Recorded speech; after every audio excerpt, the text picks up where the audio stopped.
Chugga chugga chugga chugga. That's me. There's gonna be another one. There's gonna be another one. Hold tight. Or maybe not. What? There wasn't another one. Wow. Wow. Wowie. Hi, everybody. What was the name of that song? Oh my gosh. It's by Mind Frog, which is an awesome little band that I saw live in Brighton while I was hanging out with Kiwo and Kelly.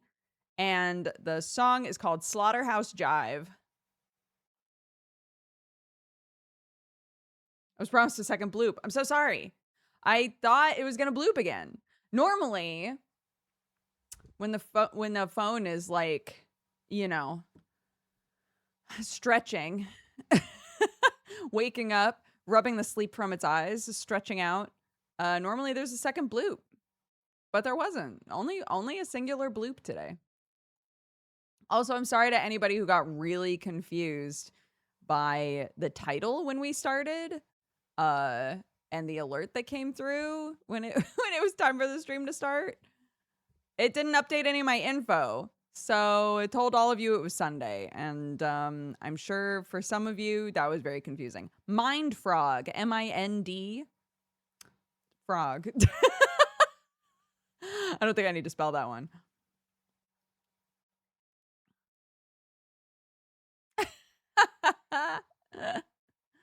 But it is the beginning of the week.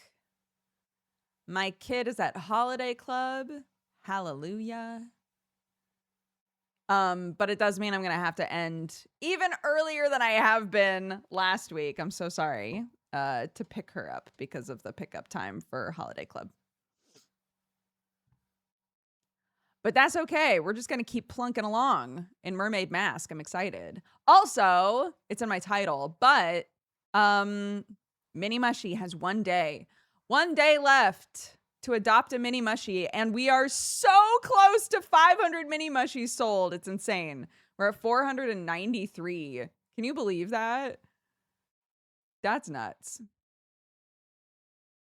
We were promised consistent start times, not end times, you know, and I've tried. And I have tried.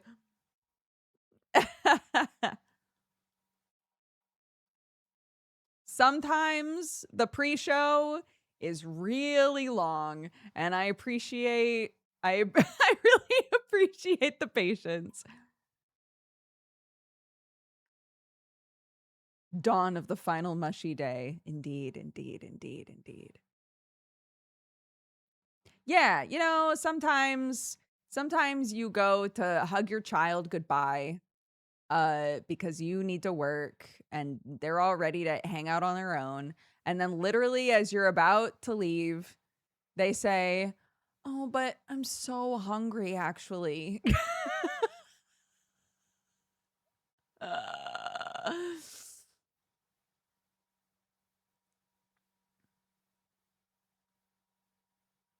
This isn't Prime TV. No need for scheduled broadcast timings. Well, I mean, having a time that you consistently start and trying to always start at least close to that time is always going to be better for viewers and for viewership on my end, like analytics wise.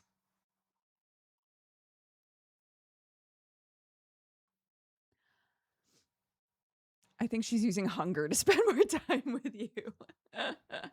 Nah.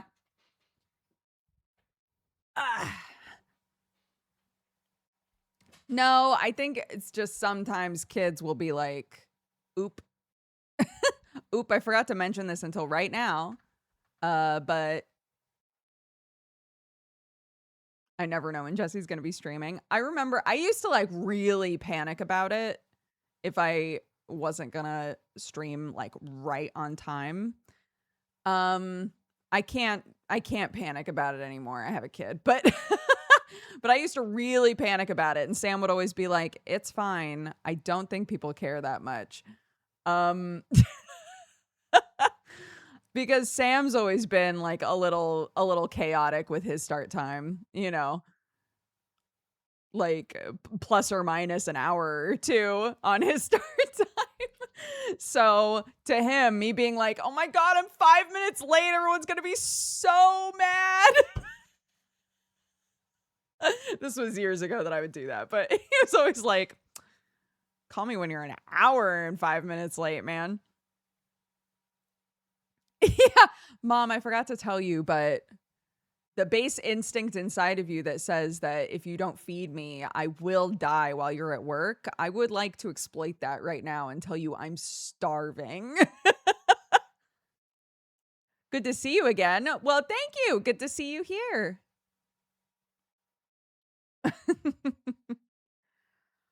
Oh, no, I had a very productive day yesterday. My brother came to visit and I was fully in the mode where I wasn't really seeing what my house looked like, you know?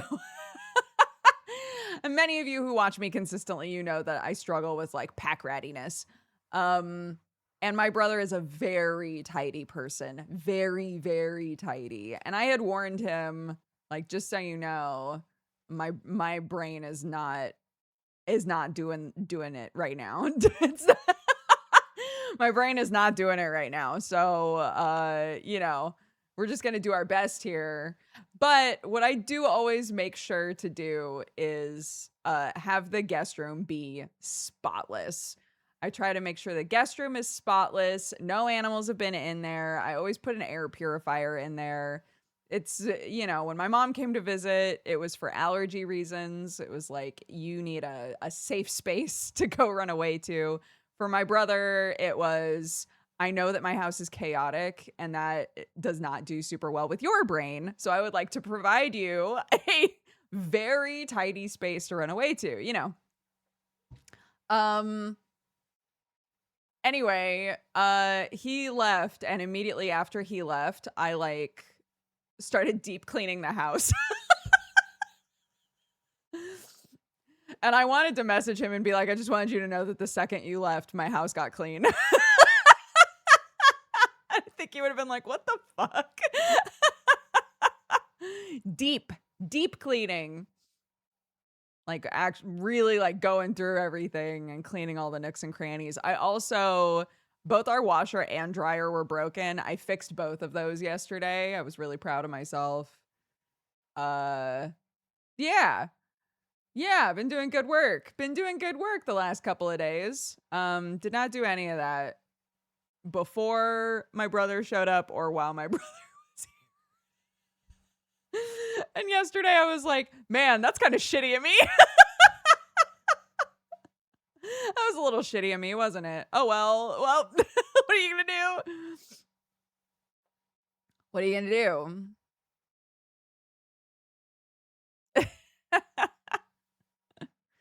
My brother at one point looked at me and was, because he has a really sensitive nose.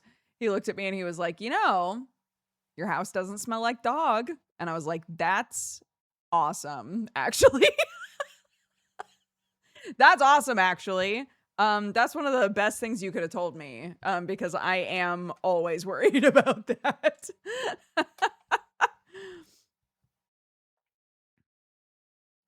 Yeah. I just wanted to make sure that he really missed home,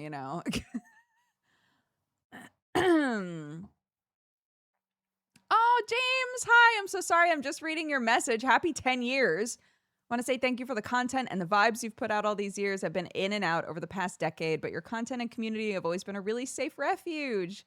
Whether I'm watching through VODs or catching you live after a restless night, the stream has been a huge comfort to me. Thank you so much. And here's to the next 10 years, whatever it may bring. Thank you so much, James. What a sweet message. Thank you. Thank you. We're always happy to have you when you're able to be here. And that goes for everybody. I don't know why I look angry when I say, hey, hey, we value you here.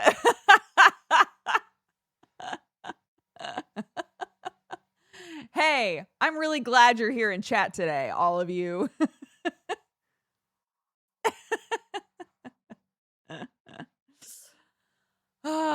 Silly, silly, silly.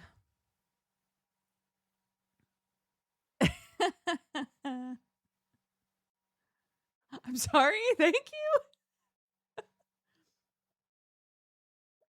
you. All right. Shall we play some more Mermaid Mask? Also, have a think to yourselves. Actually, we can just run a poll, can't we? Wait a second. I'll run a poll for the people who are here right now. This will not have any bearing on the stream today. This is more like in a couple of days, I believe. But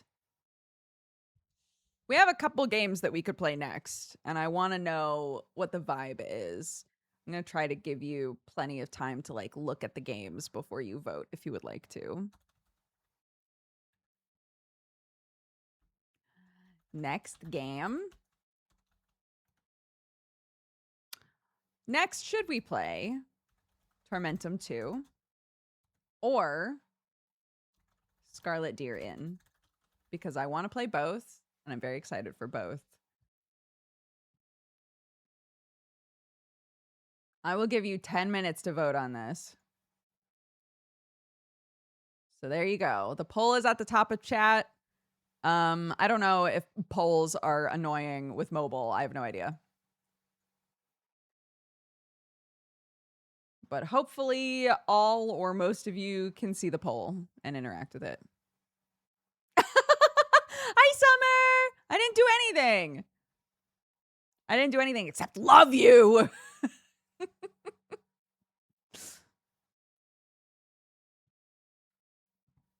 I hope you had a good stream yesterday. Yesterday? Today? She lies to my face. Anyway, moving on. I didn't do anything except love them.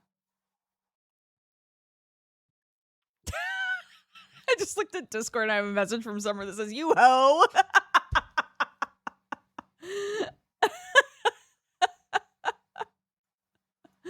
Crazy, crazy.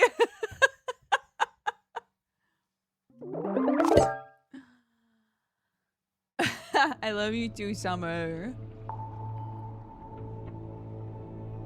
Let's be cats and run a mail store soon. And also let's watch vampires soon. I'm sorry that I've been kind of MIA. Summer's weird. Not Summer, not you, Summer. Well, also you, Summer, but like this season is weird.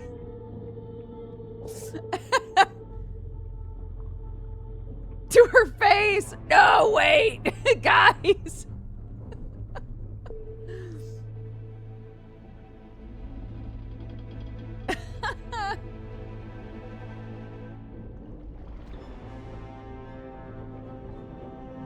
Okay.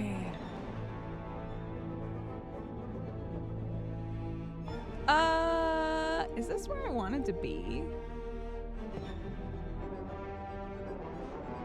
Don't I want to be on the other side? Where was I last time?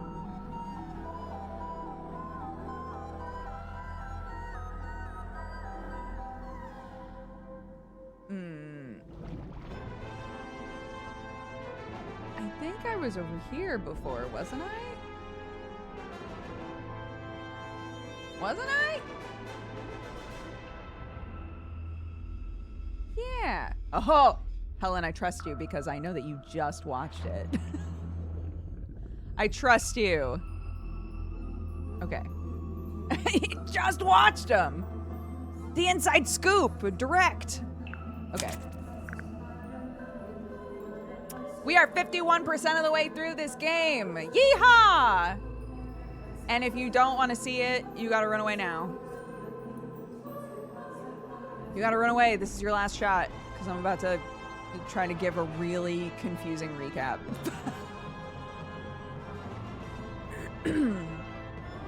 Yeah, that's why I was saying we're 7 hours in and a lot of people spent like 14 hours on the game. So, yeah, that seems about right. So to everybody who is leaving, goodbye. I hope you have a lovely day. Thanks for swinging by.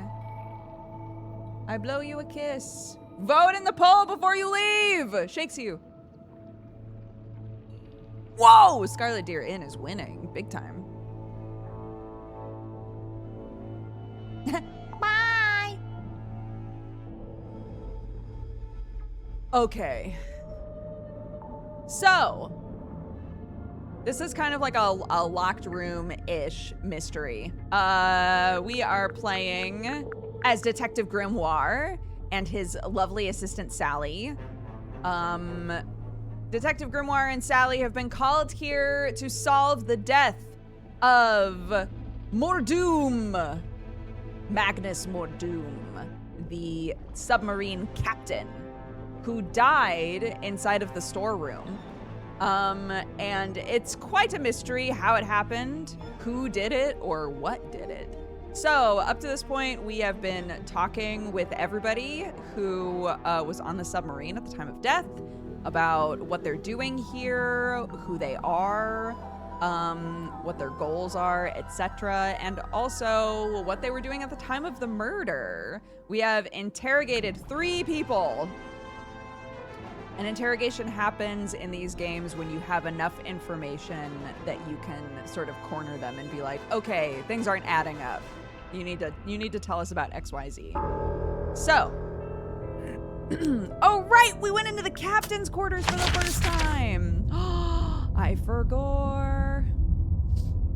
Okay, so the lineup of people.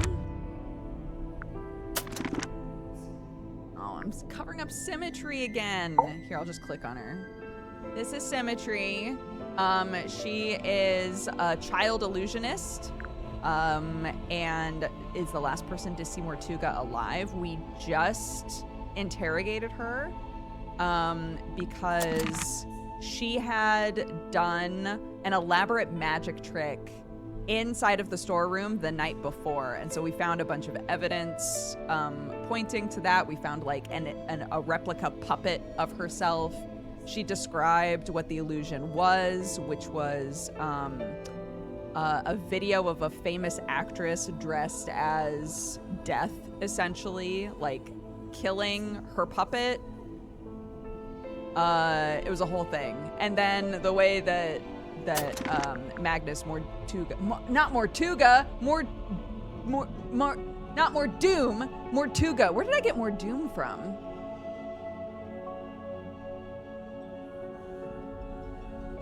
I don't know where I got Mordoom from. That must have been from another thing. Magnus Mortuga. Wait, his character is called Mordoom, right? His character in the movie is called Mordoom, I think. Okay, anyways. He died because his throat was slit, much like how her puppet died. So she thinks that she cursed him in some way. Anyways, Symmetry's awesome. I love her. She's super eccentric and weird, but does not seem to be our killer. Mariana Moon is a historian. She has been investigating the town that a lot of these people came from for a long time. She finally got on the submarine, and the second she did, homie died. And so she's very suspicious. We have not yet interrogated her, but it looks like we can. So that's tight. Cynthia has taken up post as captain. There's a whole like family lineage situation going on here, but she's very young, 18, I believe. She has the knowledge and the skill to be the captain, but the general consensus from everybody is she's so young and she should not be trapping herself underwater as the captain of a submarine when she's that young and she hasn't really experienced life very much, right? So everybody's just kind of like, yeah, she can be captain. Totally. She's got the skills and the dedication. She's a good kid, but like, I wouldn't wish submarine captaining on any kid, regardless of how talented they are. You're just in the dark all the time, right? But she really wants to do this because the submarine was initially her mother's, And so she feels that, like, it's kind of her duty to take over. Godric is also from the town that some of these people are from. A bunch of them are all from the same town called Silkworm on Sea. Godric is a sweet little weirdo. It's been implied to us because he puts on like a really big character when he talks to us. It's been implied by everybody else that that's sort of his way of masking. I'm also covering him. Hold on. This guy. That's kind of his way of masking that he can be more like reserved and chill, but when he's meeting new people, it's just easier to like be a character, you know? He's obsessed with navigation and cartography and wants to be the navigator of the ship, but has never been given the opportunity. Magnus is the old captain. He was like really introverted, but really loved everybody on the submarine. People have nothing but nice things to say about him, despite him looking very scary. He always really cared about everybody a lot. And now he's dead, and it's very sad. J.D. Werman is an author. He basically ripped the story of Magnus Mortuga and turned it into a very successful novel. He has been called out on it, but not to the extent that it's like caused any kind of a scandal, really. He's on the submarine to try and write the second book, but he doesn't want to. He really wants to be doing something else or writing something else, but he's on the sub now to hopefully get inspired. I'm sure by, you know, proximity of being near Magnus as well. Dirk Dansum, I'm going to skip Tadpole just because Dirk Dansum also came here with J.D. Werman, and he is the lead actor of the movie of his book, and was sent along to kind of like babysit J.D. Werman and make sure that he's actually writing the second book. But Dirk also doesn't want him to write the second book. So they're kind of like, they're sort of in cahoots. Like, how do we make it so either you don't write the book or you kill off a bunch of characters so that he doesn't have to do the second movie and he maybe never has to write a book again. Madam Tadpole is awesome. She's like a champion swimmer, and has really leaned into this like half mermaid caricature. It's not real, but she's, you know, done the whole thing to look that way. She's awesome. She's big lady. And the last one is Dr. Zephyr. Oh, she was also extremely dedicated to Magnus. Dr. Zephyr studies dreams and believed that he had made a contraption that was like pulling images from people's dreams, but he was accidentally just using some of Symmetry's illusion items, and nothing was actually working. So that's tight. And then we have a million items and still more to find. 4 more to find, it looks like. This was our first time coming into the captain's quarters. It's a model town. What did we find out? I can't remember. Oh, right. Another film reel. And we watched it? Oh, right, this. Let's rewatch it. You really want to turn back after you got the map sussed out and everything? There's no wind. It's an ill omen. Oh my god, Magnus, you're so dramatic. All I need you to do is steer, all right? I'll handle the scary stuff. Felicia. You can't change my mind. Sorry. I spent too long planning this. Anyway, we'll be there in a few hours. Be where, exactly? Right. I didn't really explain it yet, huh? I've asked several times. You always wriggle out of it. Well, I've got nowhere to wriggle now, do I?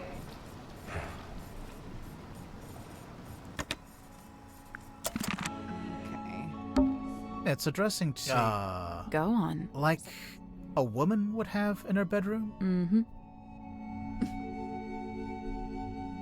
Okay. and There's then no way to. Seems that way. We couldn't get into that. That's right. There's an old curtain hanging up here. Want to take a look behind it? Move the curtain. Most of the room is made of wood. But this door is made of thick metal. Look through the window. I can see an old wooden deck. It looks a bit like a pirate ship. Yeah, I bet. I can see an old... Yeah, I bet. But what are these? Are these scratches? Caution.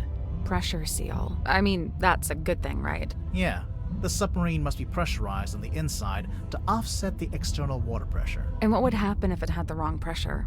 The door would burst open. Well, I imagine the glass would break at least. Okay.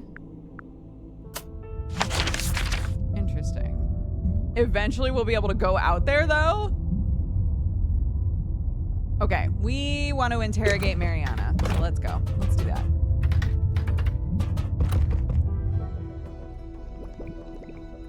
Ah, All right. Let's go. I hope I can remember stuff. And not say stupid Mariana, things. you arrived in the submarine shortly before Mortuga was killed. correct. And yet, you still haven't told us how or why you're here. I find that pretty suspicious. Oh, it's most suspicious. I quite agree. She's not talking. You found the submarine by accident. Somebody asked you to come onto the submarine. And how, may I ask, would somebody do such a thing? Called your phone. Well, we do know that she's like much more tech savvy.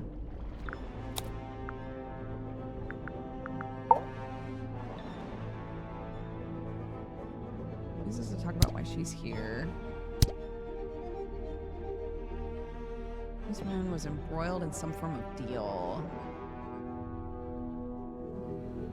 Kinship of wearing a big yellow locket around your neck. Supposed to be old-timey and stuff, but she was really curious about my cell phone.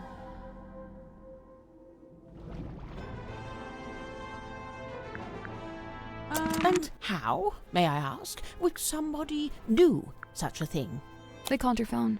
A phone, you say? Oh, not me. Oh, no. I'm no good with technology. Huh. I'm not sure that's entirely true, is it?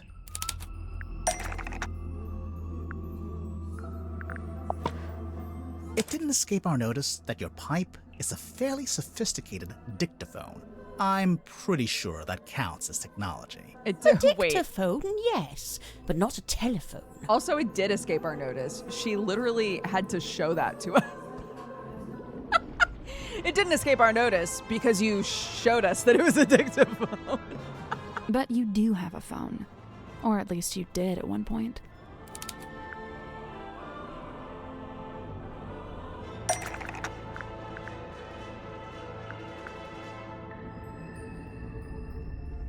Do we have evidence that suggests she had one at some point?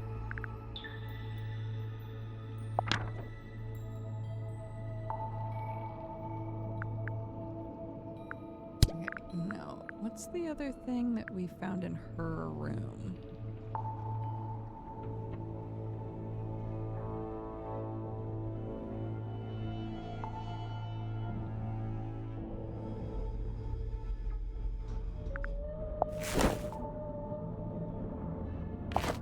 This was from her room. But that has nothing to do with that.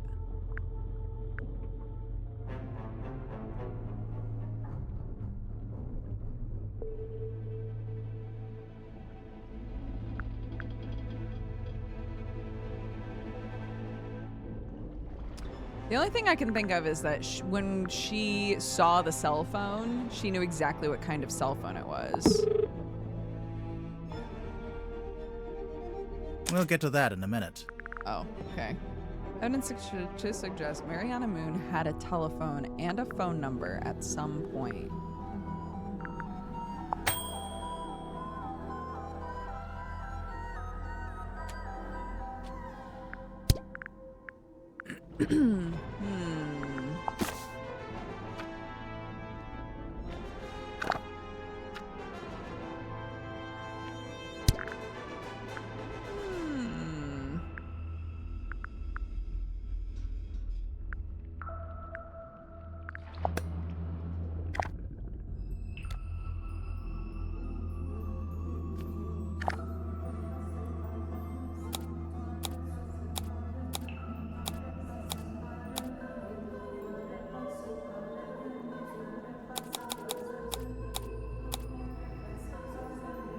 on seafoam, assumes command.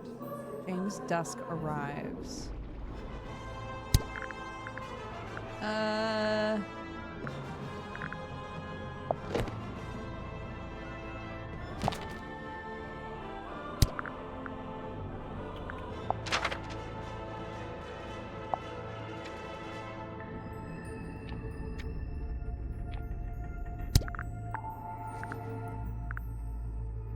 Not the Indeeds. I feel like I did see her phone number on something, and I'm not sure where.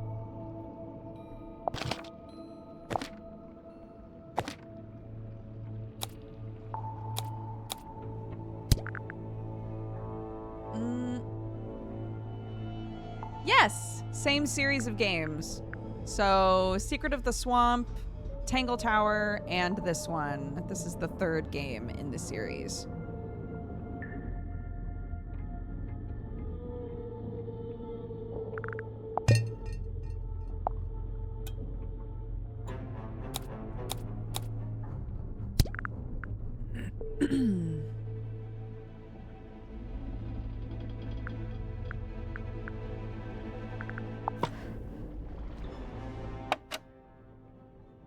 Come on, give it up. Just let me take it. I'm sorry, Tanya. I cannot. But why'd you even need to? I've told you before. No, you haven't. All you've ever told me is that you... I'd like to request that you return to your room. I have something I must attend to. Hey, listen, why don't we just... This dog is...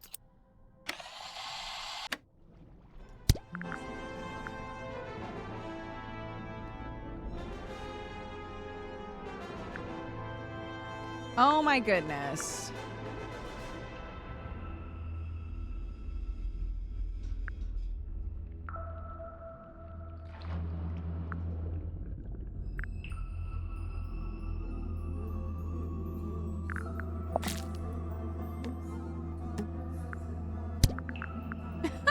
What was her phone number on? Wait.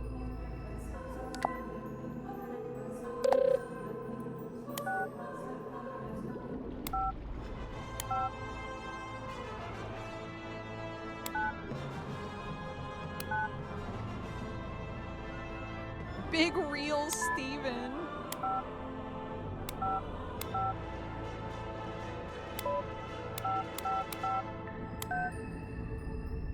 okay.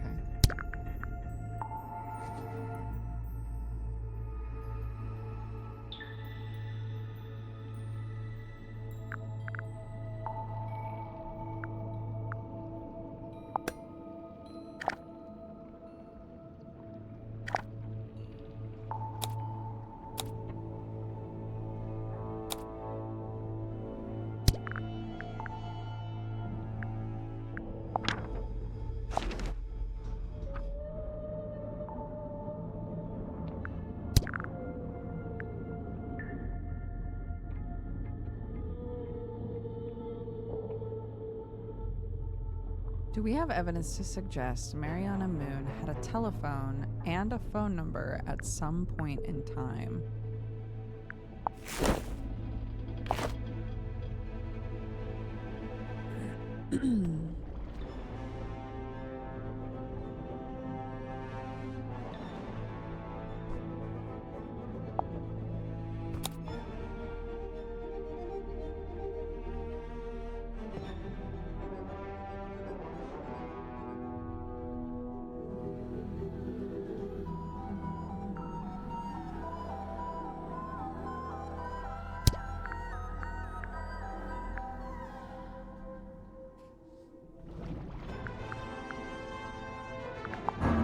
Oops! Oh my god.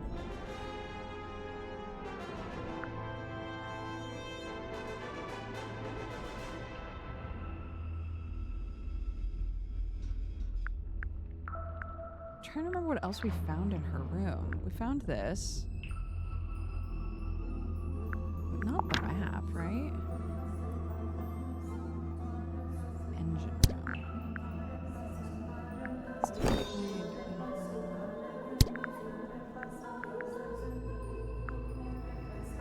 Some tablets for the kitchen. Poster was the kitchen. All of this was where he died.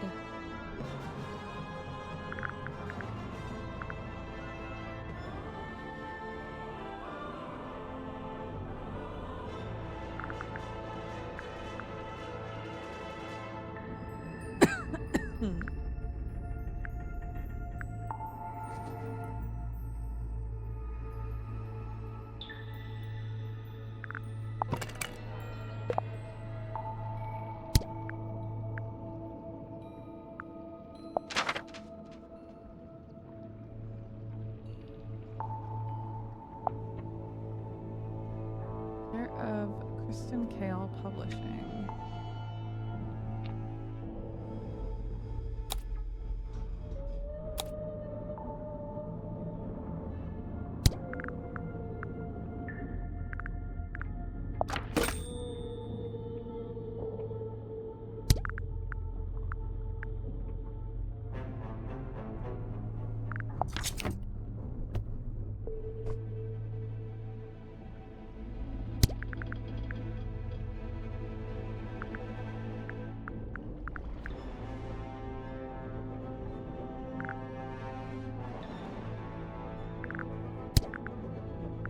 Oh, goodness. I just started. I'm trying to wake up. Wake up your brain.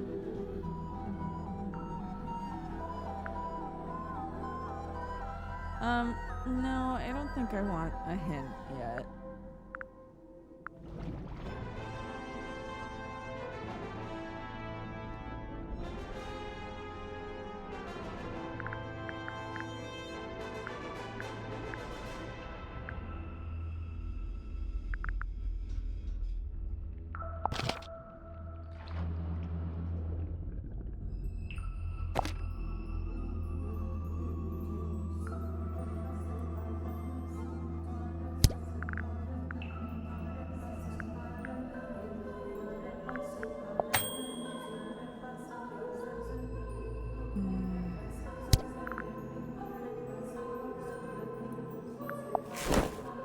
Nope. No. Thank you for making that so brief. This is the trouble with playing an investigation game in multiple sessions with days in between. I know, and I did worry about that when I was like, well, there's not really any point in us trying to play like a tiny bit on Friday. We might as well wait until Monday and do like, 2 more big chunks. But like, yeah.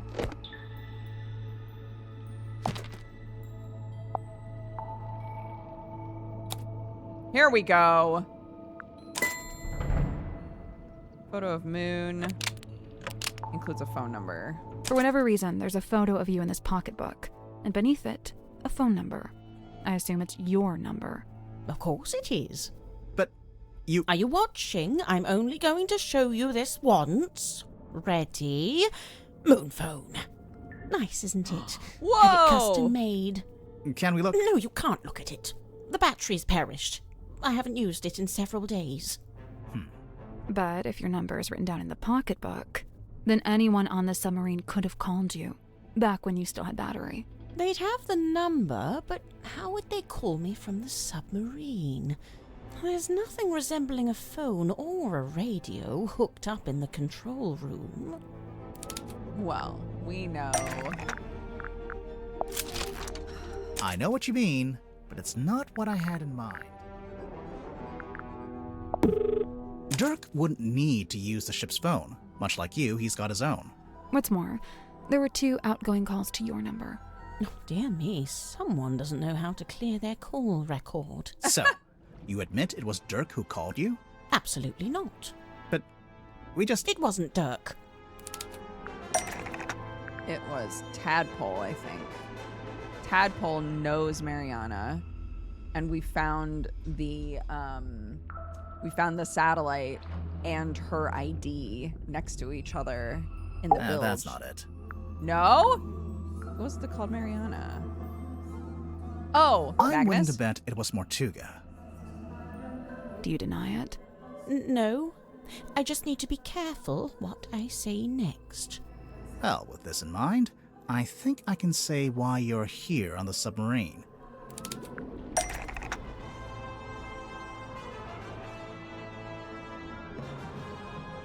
The actual moon. Why did Mariana come to the submarine at the request of Mortuga? Killed someone. Brought something onto.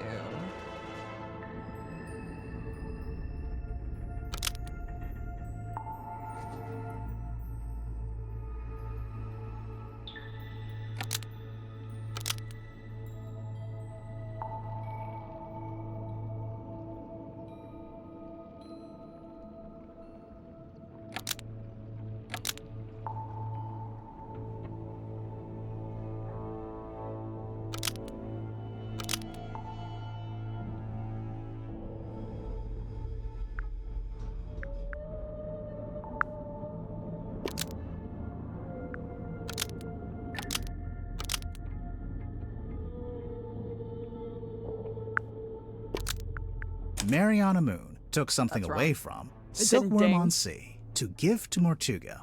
That's not right.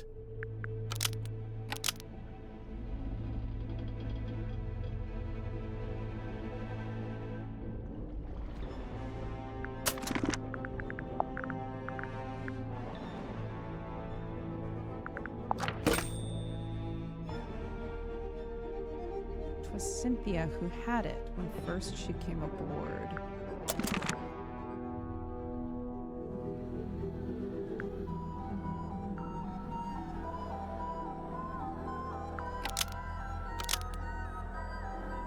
To pay off a debt.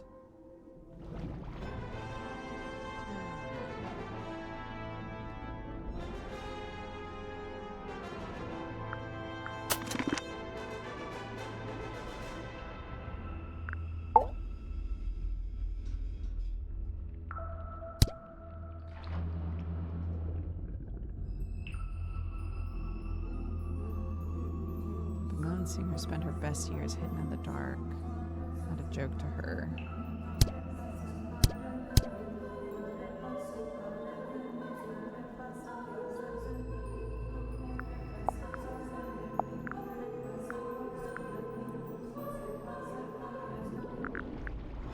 Maybe it was the Indeed, but that's Cynthia, and Cynthia's not one of the people that we can look at.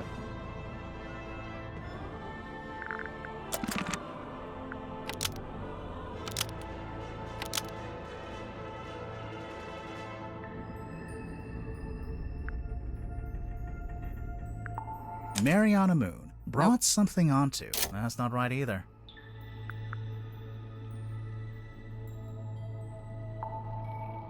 Oops. Mariana There we Moon go. brought something onto the submarine to give to Mortuga.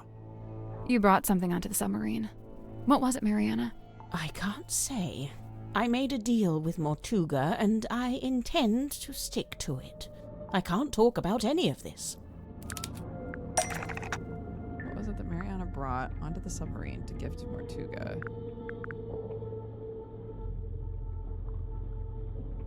The black box? We found this box in Mortuga's quarters. You don't happen to know how to open it, do you? I can't say. Sorry. Thus confirming that this is what you brought on board for Mortuga. Otherwise, you'd be free to talk about it. Damn. So, you're only on the submarine because Mortuga asked you to bring him this box. What did you get in return? Money? The answer was right there in your question. In return, Mortuga gave you access to the submarine. Couldn't believe my luck. I'd been looking for the Mortuga submarine for some time, unsuccessfully, of course. Why? For a lifelong purveyor of local legends and urban folklore, this place is the Holy Grail. So, I'm guessing you won't tell us what's in the box. Correct. I shan't be doing that. Or where it came from? Or that. No. So don't even ask. Actually, just by looking at it, I think we could work out where the box came from. We need a clue to compare with the black box. Something we can use to work out where it came from.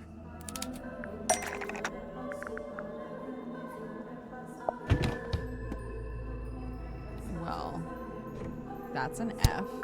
And no, not on that. On the... Oh my gosh, which thing had that logo? I thought it was another chest. Is it this? No.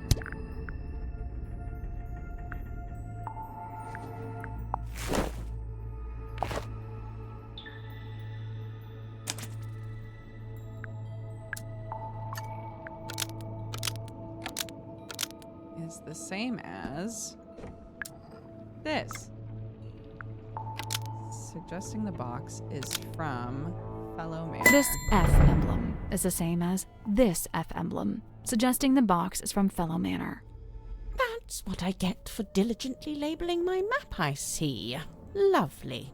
Wait, so Mortuga called you up and asked you to get this box from Fellow Manor. What did he... No, he didn't mention the box. Then what? He did ask me to go to Fellow Manor, but what he wanted was information. Oh, wait, why couldn't he go himself? An excellent question. Because he I'm can't still leave the pondering sub. that He's one cursed. myself. Because he's So what cursed. kind of information did he ask you to get? Can't tell you. I mean, not anymore. Sorry. He's dead now. But But the information Mortuga wanted, whatever it was in the box. I believe so. How would you know? Did you open it? She must have done. And when you gave it to Mortuga, he must have opened it too, to check it had the information he wanted. As I've said, I came on board the submarine via the foredeck, and Mortuga met me in the parlour. He took the box and told me to wait in the control room while he went down the hall into his cabin. So I waited in the control room. I was the only one in there, but, What? I could hear Mortuga opening the box. How? I've no idea. He was on the other side of the ship, but I could hear him quite clearly. Although it was quite a thin sound, rather like it was coming through a telephone. I wonder.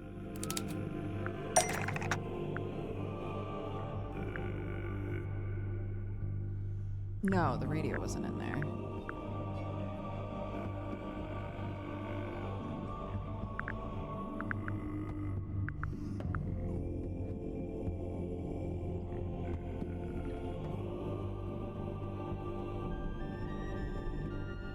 Or is that the same place?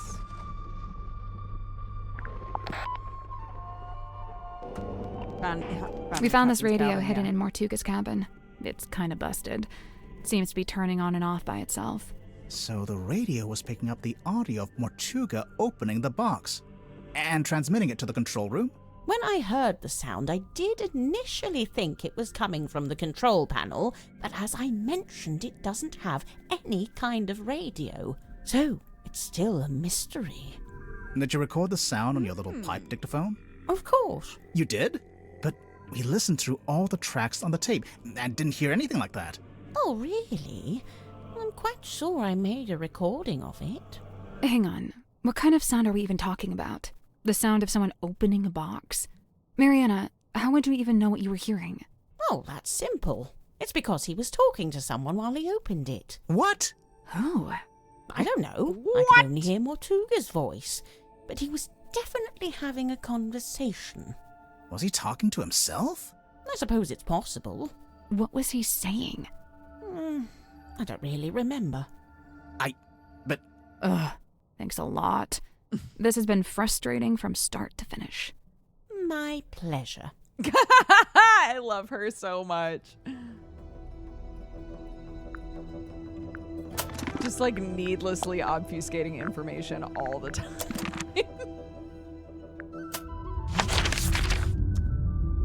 Okay, well, why don't we go in here then? Can we look at the control panel? if you promise not to press any of the buttons. I will make no such promise. It's a lever. Oh? A sheet of glossy paper came out. I think this is how they print out stuff they see with the radar machine. So, is there anything on it? Did it see anything? Do we smooch Sally? No. No, nothing. Purely platonic, sarcastic bestie assistant. It's a kind of waveform. I think this is for listening to the ocean. What are they expecting to hear? It's a depth meter. Shows how deep we are. Grimoire, if you had a depth meter, it would say 0. Ooh, wow. Fuck. Proud of that one? It's a lever. Pull it. Oh. A little card came out. It's got a bunch of numbers printed on it. Oh, I guess it shows the daily readings for the depth, the speedometer, and the heading. I wonder why you'd need that. Insurance purposes, maybe? It's a lever. Looks like something's missing here. Something with 3 small holes. Bowling ball? Coconut? Okay. Pull both levers. Hell yeah.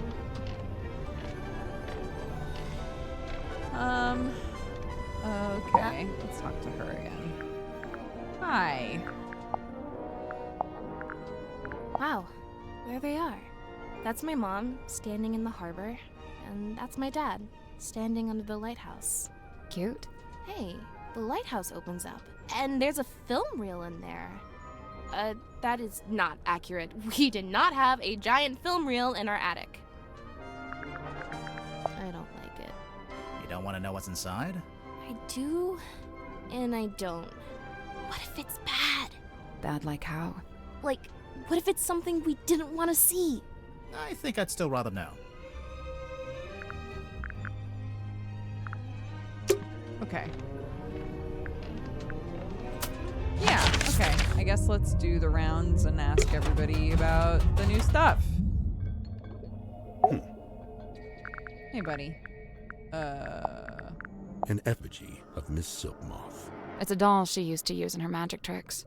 I'm still not quite sure why she brought it onto the submarine, though. It's possible that it's bound to her, and thus leaving it behind was not possible. Bound?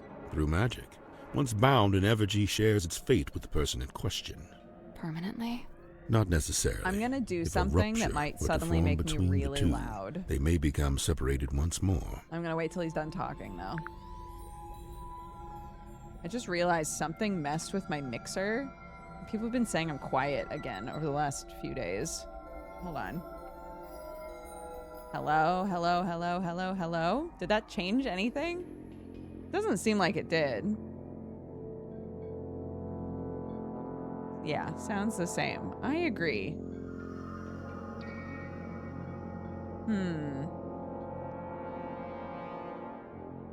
Well, okay.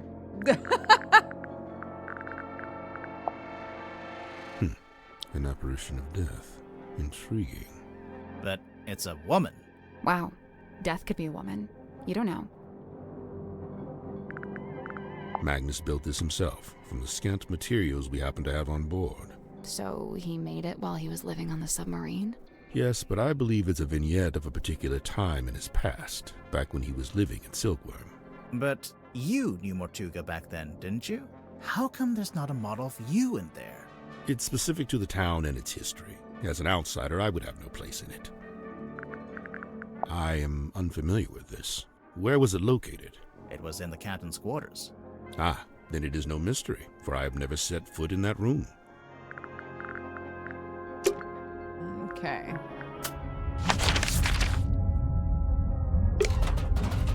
Hello, BB girl.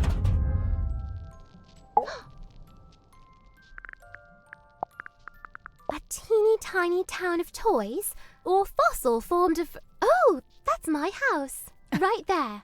Your house? Yeah, the theatre where I lived. Cute. Dusky box of dark allure. I cannot turn mine eyes. What lies within? We're still trying to work that out. Any guesses? Surely some solemn secret, dark and dreadful.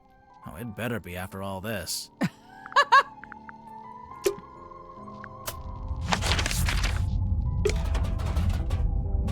Grimoire says, yeah, I sure hope it is. Ah. We still haven't interrogated him? I thought we had. Huh. I didn't know she was still using it. Sim? Yeah, I figured she would have gotten rid of it by now. What did she used to use it for? This is the Lady of the Looking Glass herself. It's a body double. Kind of like having a twin, but you don't have to pay it anything. Where did you find that? The crime scene. In a cabinet, hidden off to the side. Oh, of course there's a hidden cabinet. Oh, it's just too good. I don't know if it has anything to do with the murder, though. Details. Okay. This is supposed to be silkworm, is it? Is it not accurate? Far from it. I don't think it's trying to be accurate. It's more about Mortuga's specific... Hang on. Is that my father? Which one? This guy. He's got the right look, and he's standing outside the building that would be the town hall if it wasn't just a wooden cube. Huh. I'll make a note of it. What was your father's name? Damien. Damien Warman. No, Damien Dusk. Oh, a locked box. What is inside? Oh, I must find out at once. You're not impressed? Half the time, with things like this, the writer hasn't even worked out what's inside. They just want the reader to speculate. Keeps them invested. Okay, but this is real. It's not somebody's fiction. How can you be sure? Maybe someone planted the box to distract you, knowing you'd get all curious. I bet there's nothing inside. Look, I'll shake it. Oops. There's something in there. Multiple things, sounds like. Oh. Hey, buddy. Hey, I didn't know Sim had a stunt dummy. It's not a stunt? She planning to do a scene where she falls off a cliff into a crocodile-infested river? When the stunt is that dangerous and the stunt guy refuses to do it, you use the dummy. Dirk, you're a movie kind of guy. Is this your projector? Nope, not my... that is, though. The film reel? Yep, I thought I'd lost it. I guess I did, huh? Where'd you get it from? It was a gift from the studio, a little souvenir. What's on it?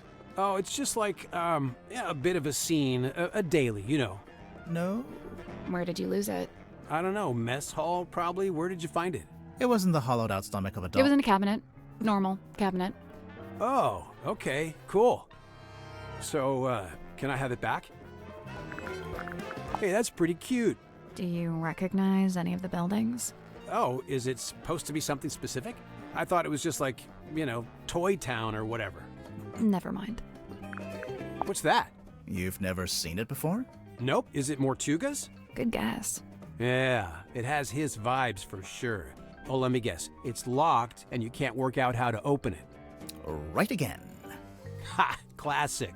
Okay, but for real, you gotta let me know when you get it open, because now I'm super curious.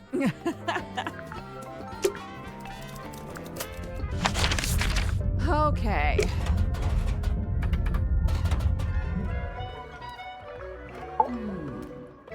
The way we have to find out he's a dusk 4 times, I know. I never had dolls as a child. What did you have instead? Nothing. We were super poor. The closest thing I had were frogs I'd catch from a pond. I'd give them names and try to make friends with them. The best things in life are free. That's Mortuga's, although presumably he got it from someone else. Someone on the submarine? I mean someone from before. Magnus carved and painted it himself, so it's very specific to his life. It basically only shows the buildings and people that were relevant to him. I noticed Mortuga himself isn't on there. No, I think he's somewhere else. Do you know what's inside? No. It must have been something, though. There's no way all this kicked off over an empty box. What do you mean? As far as I know, that box is a very recent addition to the submarine.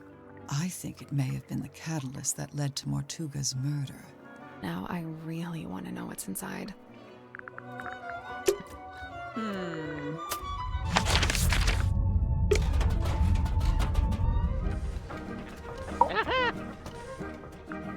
Hi, buddy. Ah, Miss Silkmoth's a talented seamstress, and she carved and painted the head too. Close your eyes, my love, and be still, for this is the end and the beginning. That phrase. I heard that phrase spoken aloud when I was in the bilge with Mariana Moon. And this was around the time of the murder. Yes. wager it was. A quaint little pretense of silkworm on sea, as beheld in the mind's eye of one Magnus Mortuga. Did you know Mortuga had made this?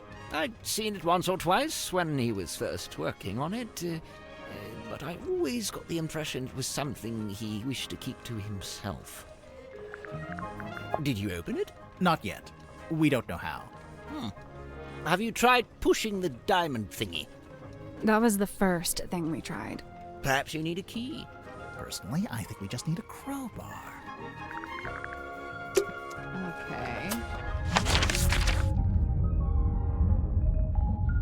We've already talked to Mariana about it. So what are we missing here?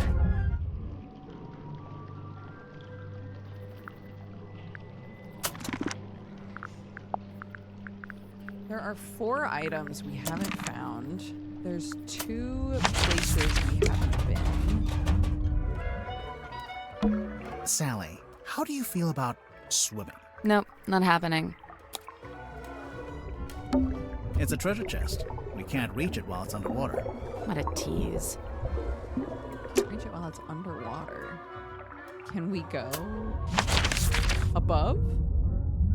We can't go outside right now.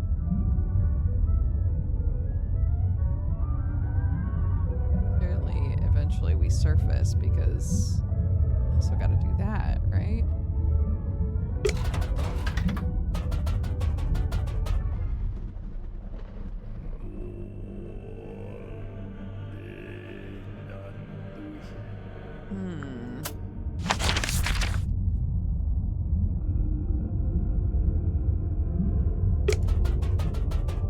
Let's go back in here. A lantern. It's been a while since it was lit. It's a barrel. A barrel of fun. No. A barrel of laughs. No. It's a barrel of seriousness. An empty box. Oh. I can't get the drawers open. Locked? No, I don't think so. I think the wood just rotted.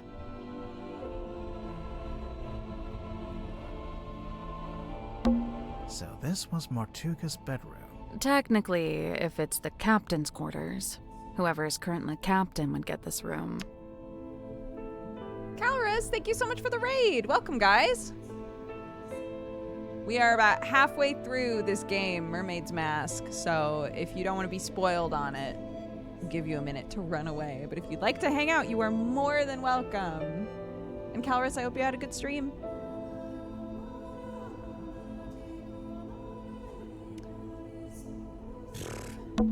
There's no way to open it. Seems that way.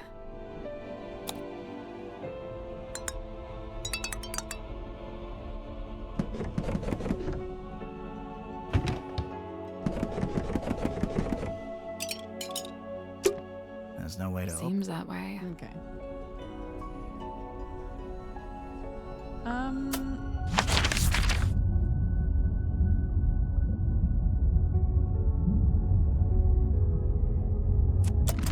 wondering if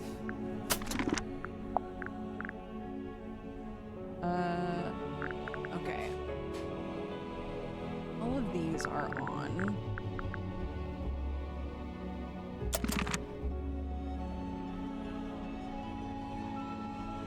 Gotta dash, I'm tired. Go eat or chill or whatever you would like to do.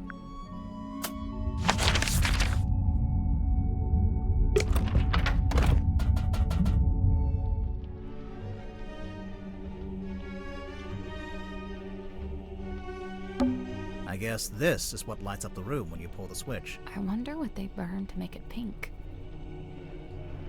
Okay.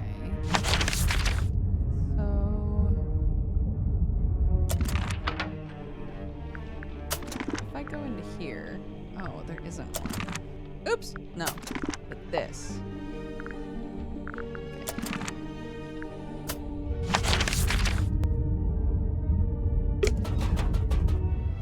I'm wondering if different, like, if there's a room where I missed something, if that will pop up. Because I haven't been paying attention to the little hint thing.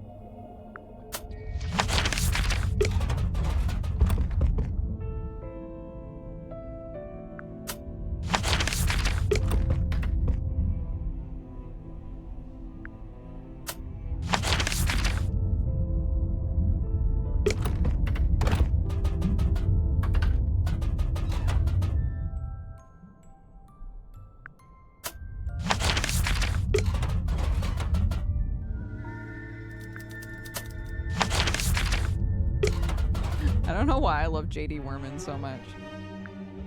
A little stinker.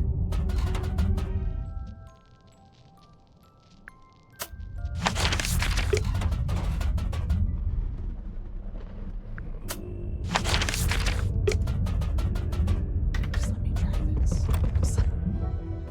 Just let me see.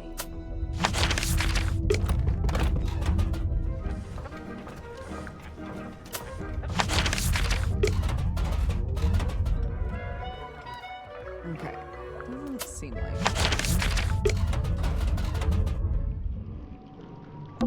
It's a thigh-high Don't pool. say thigh. Say knee-high. But it was in between the two.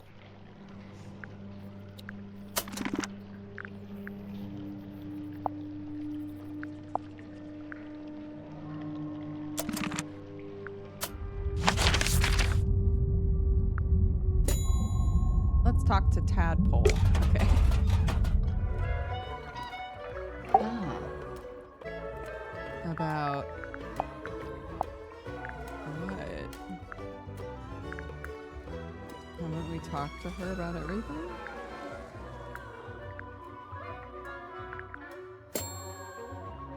Try the message in a bottle. Again? Oh my god! I never asked her about the message in a bottle? Where did you get this I'm bottle embarrassed. I found it in the ocean, like everything else in here. from? When? Recently? Yeah, this morning. Was it near the submarine? Of course, I never go too far out. Are you gonna open it up?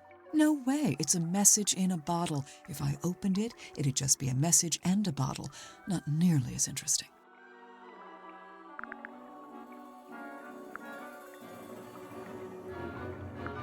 I think we should open that.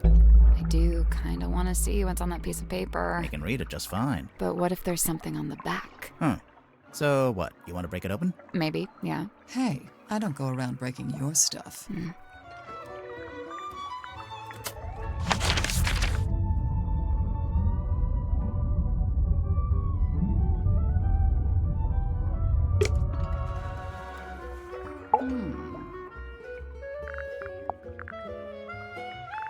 Okay, but that bottle is Dirk's. Dirk, how do you feel about us breaking this bottle?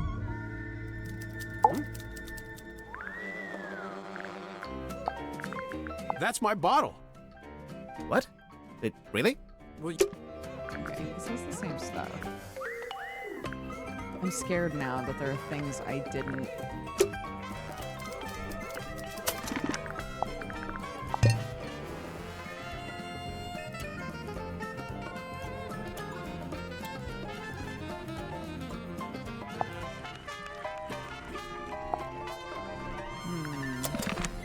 Where do I take this to break it then?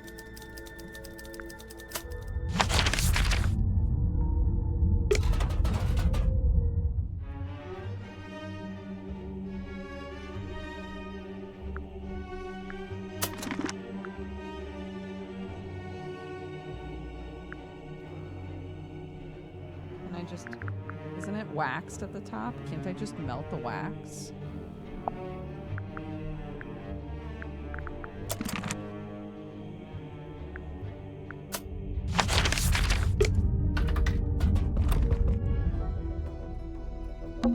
It's a pizza oven. No, it's a furnace.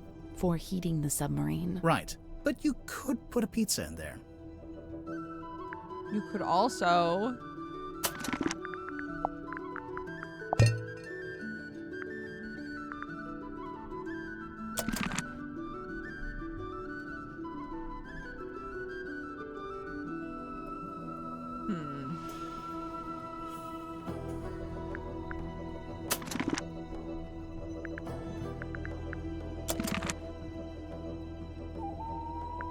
No.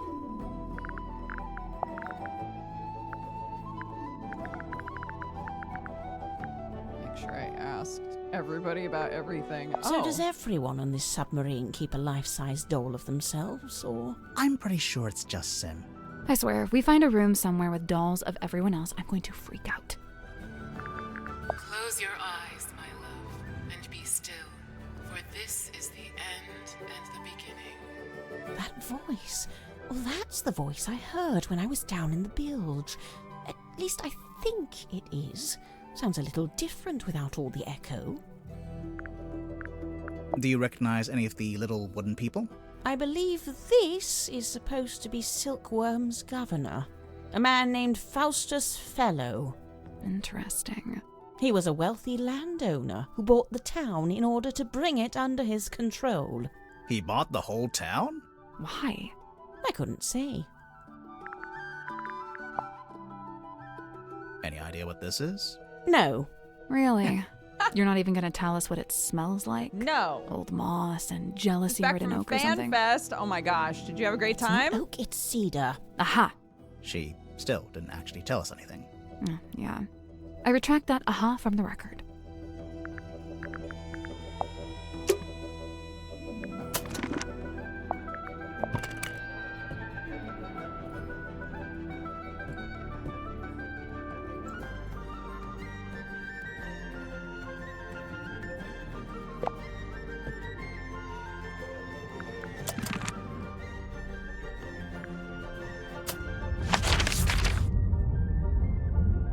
Someone else I didn't talk to.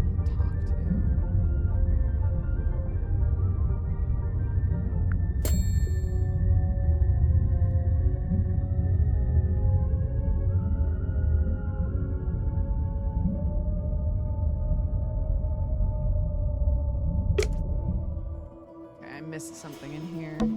This is actually a pretty good place to hang laundry. Assuming you want your clothes to smell like the cargo hold of a submarine. I assumed it was tea, but actually it smells like coffee. It's unfiltered too, and there's no milk. Hardcore. That's a fire hazard. This whole room is a fire hazard. A submarine can't burn down. It's underwater. I assumed it was tea, It's unfiltered. but hardcore. It's a pizza oven. No. Right, but you could put a pizza in. It's a big traveler's backpack. It smells like... When you're done smelling it, there's something in the pouch I think we should take a look at. Right, which we already have. What's in these old wooden crates? I don't know.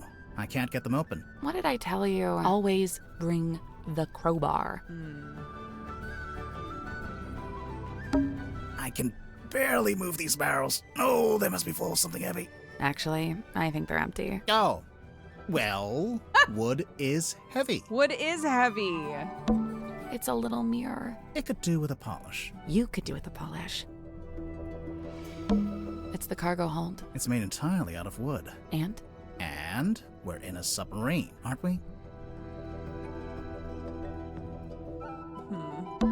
It's a tent. It's a piece of fabric draped over a rope. Yeah, a tent. Hold on there, bucko. That's private. All right? I enjoyed that she called you Bucko.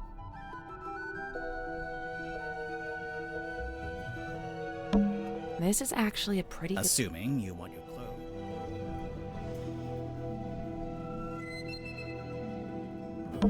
It's a tent. It's a piece of Yeah, a tent. Hold on. I enjoyed that she called you Bucko. Okay.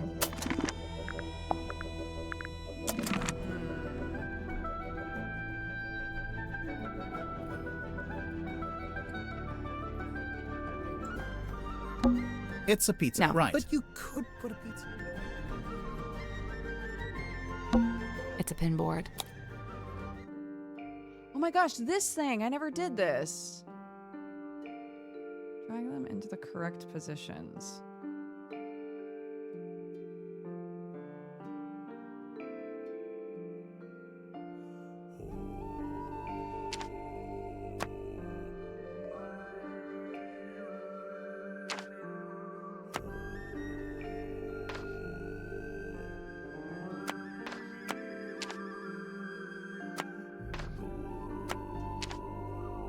Like,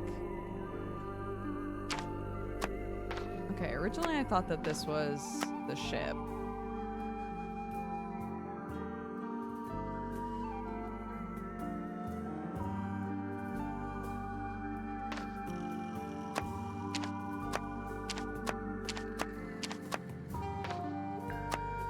But like, but what are these? 2, 3, 4, 5, 6, 7, 8, 9, 10, 11. 7, 8, 9, 10, 11. Are they each supposed to be on one of these spots?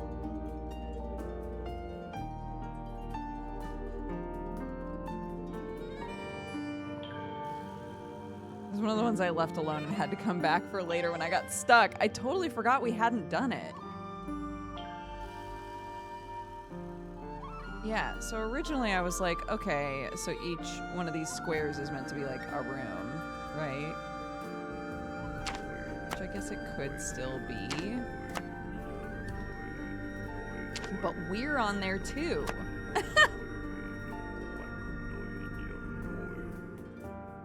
Drag the paper into the correct positions.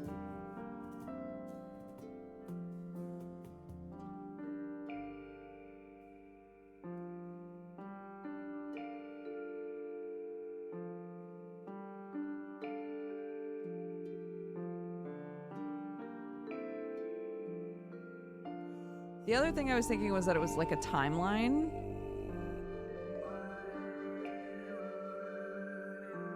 I don't think it's that either. It looks like it's supposed to be the ship.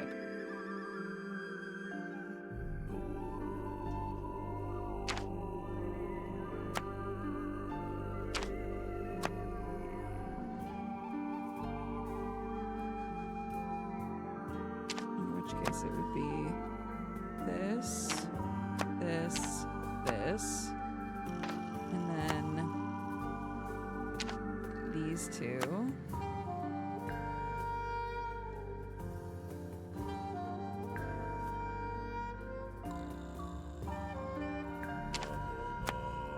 These two.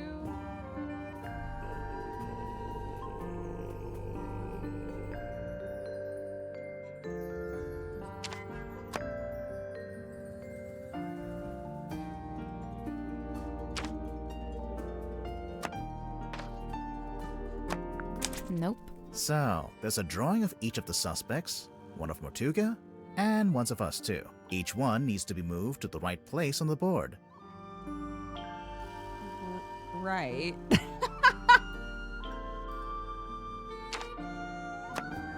Yeah, that is true.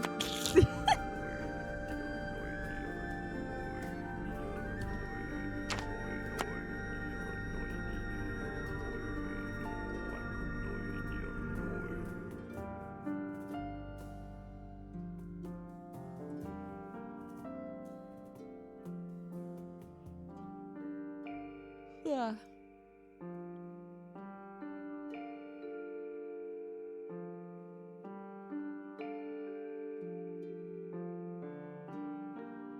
Mm.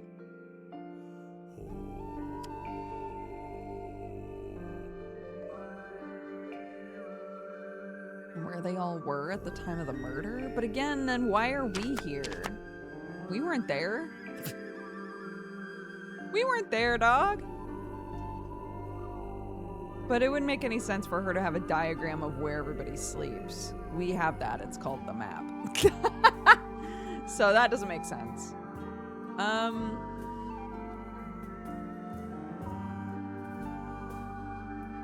So it's not going to be time of murder because we're there. It's not going to be the map because we have a map.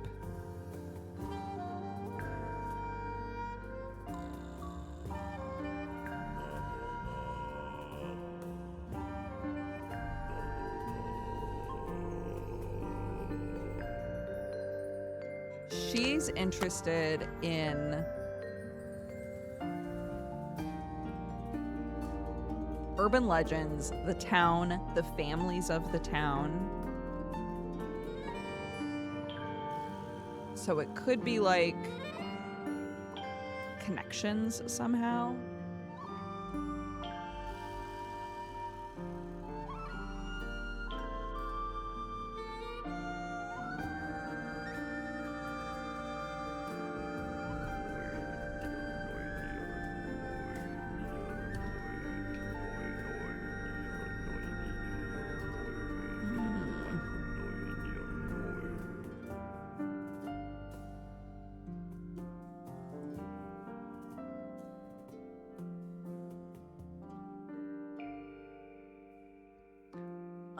my gosh.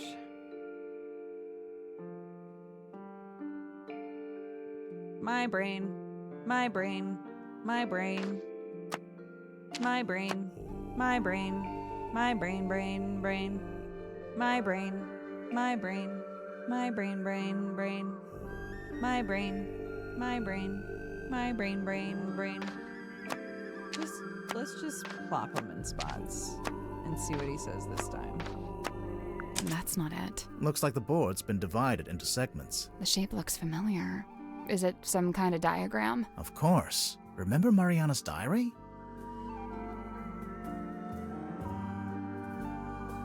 I'll do this later. Her diary?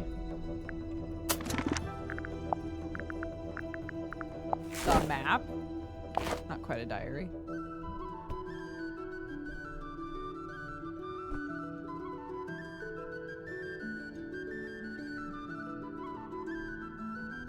This won't be it because, like, almost nobody would even be able to be on the list.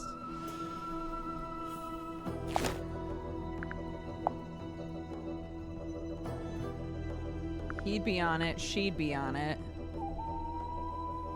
She'd be on it, technically, because she's the adopted daughter. And that's, like, it. Brain getting shorter by the second. No!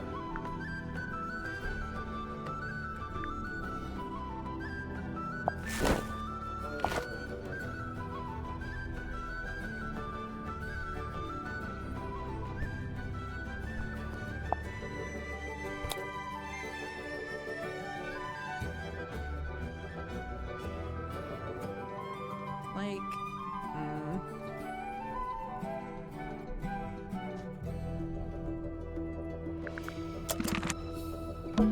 It's a pin board.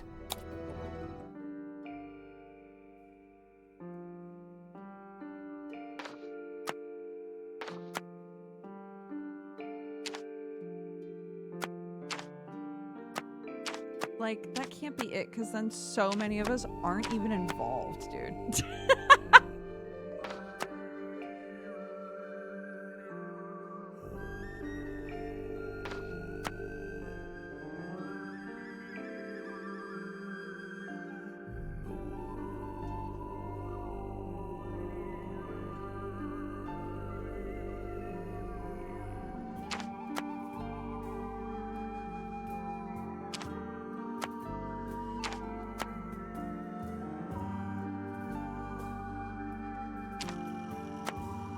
That's where he is.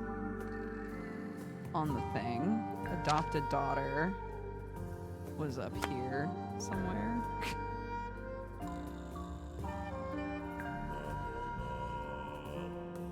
Nope. So, there's a drawing of each one needs to be moved to the right place. It's gotta be the ship.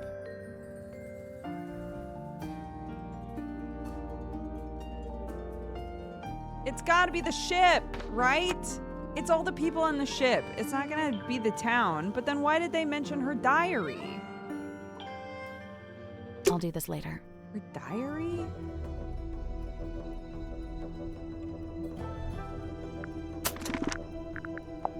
Egg cream?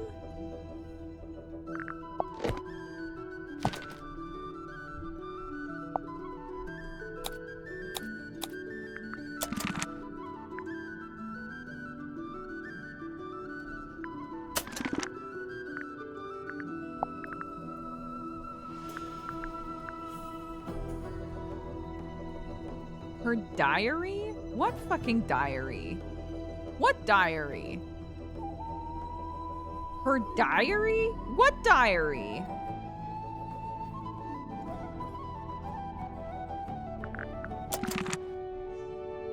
Is this a thing I haven't found yet?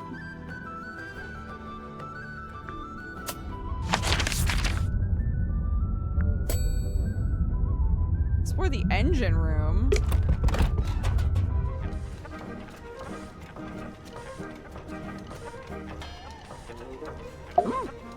Hey, buddy. How's shits? They don't want me to talk to you. They want me to look around. What have you got in here? It's a big compass. Oh. The compass that Homegirl left with you.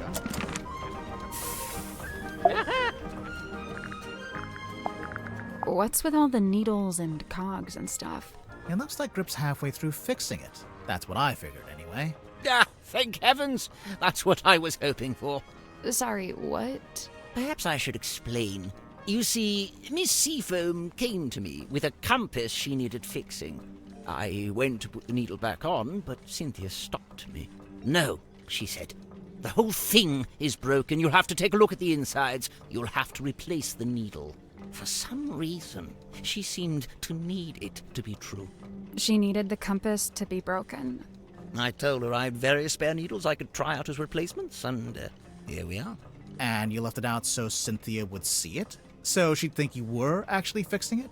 That's the idea, yes. So if you kindly put it back where you found it. Okay, interesting. Hey, girl.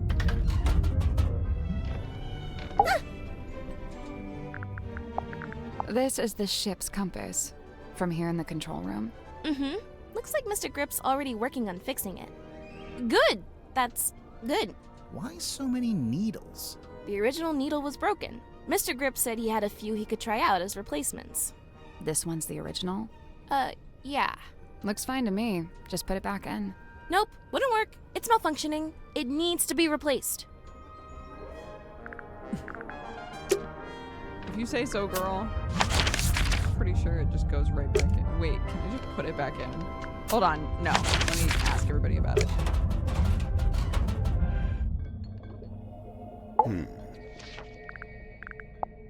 The ship's compass. I witnessed Cynthia carrying this from the control room the night Magnus was murdered. Yeah, I think it broke. She was taking it to get fixed. Odd, it's never broken before. There must be a connection. Indeed. Fire draw. There must be a connection.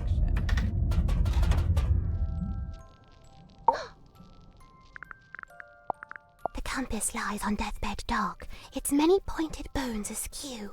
Hush! It now endures a surgeon's steady hand. You'll pull through, little compass.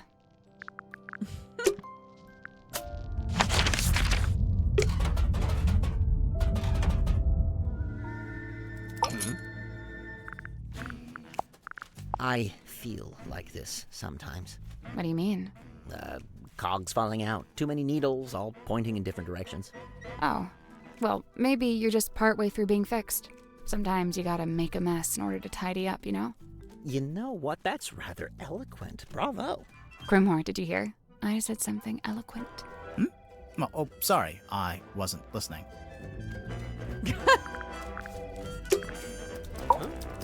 Hey, buddy. How do you feel about the compass? Grip must have really steady hands working with all those small parts, huh? I could never.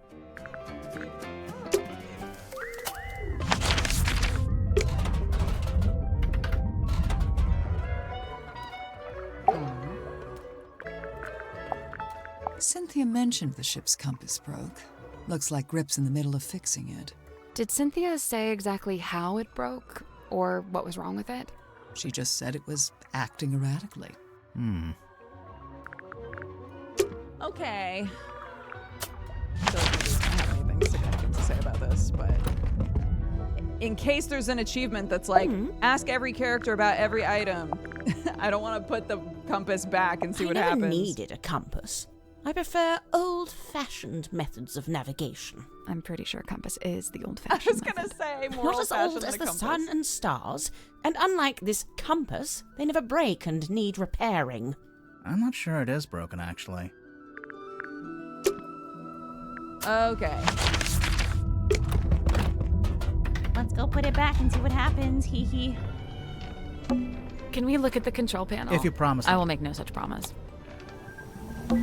Looks like something's missing here. Something with 3 small holes. Bowling ball? Coconut? Wait, have we not? Wait a second.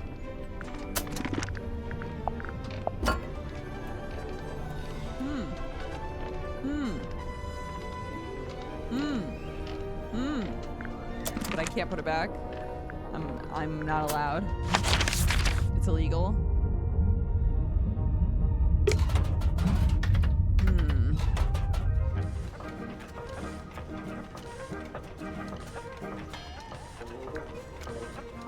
Oh.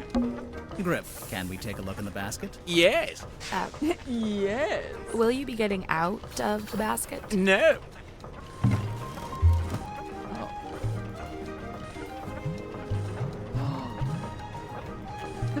The pieces of the pieces. Here at Mr. Grips, we chart the unchartable, plot the unplottable, and measure the unmeasurable. With the right contraption in your pocket, even the great unknown may be quantified and calculated. Okay. Hey, homie, what's going on? Why? Okay, so you're not really an aeronaut, but you did own a hot air balloon for some reason? For most of its life, it was just ornamental. We put it out the front of the shop as a billboard. No wonder you crashed if you were trying to fly an ornamental billboard. And then after you crashed it, you brought it inside the submarine? You'd rather I just let it sink into the ocean? Besides, it's useful. Anytime I want to reread our company mantra, it's printed right there. And anytime you wanted to check your opening times, they're right there. Quite right. Oh, look. There you are, with the cane, as ever. Of course, Mr. Grip always has Cornelius Kane by his side. But why? What's the point? I don't know what to tell you. It's just my shtick. Oh my god. There's something suspicious about Grip. Yay!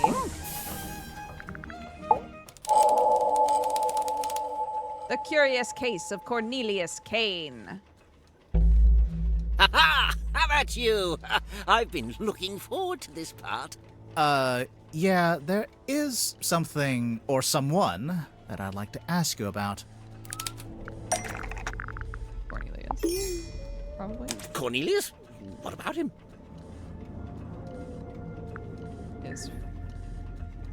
His function. Really? I'm gonna try Cornelius? that again. What about him? I thought that would lead to, there's a break in him, right? I assume that's because either part of him was used to fix the... maybe not. His appearance. I don't think he looks quite like he's supposed to. What a thing to say! You've only just met him!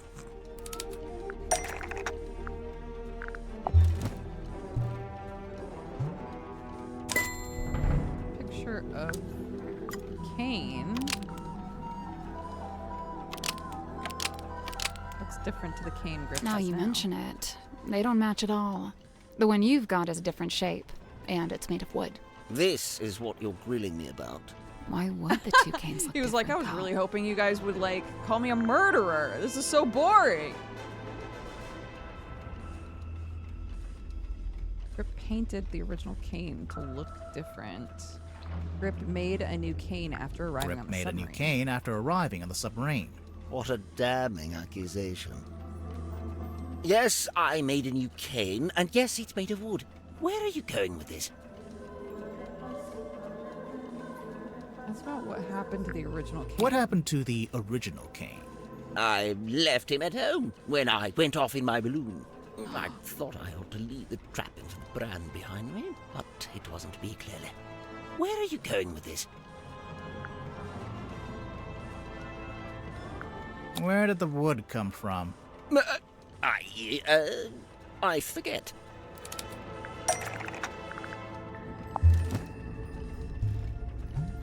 We'll talk about that in a minute. Okay. There's a faint resemblance, I suppose. But aren't the wheel spokes a fair bit shorter than Cornelius? You remove the bandage. You can see that Cornelius is made from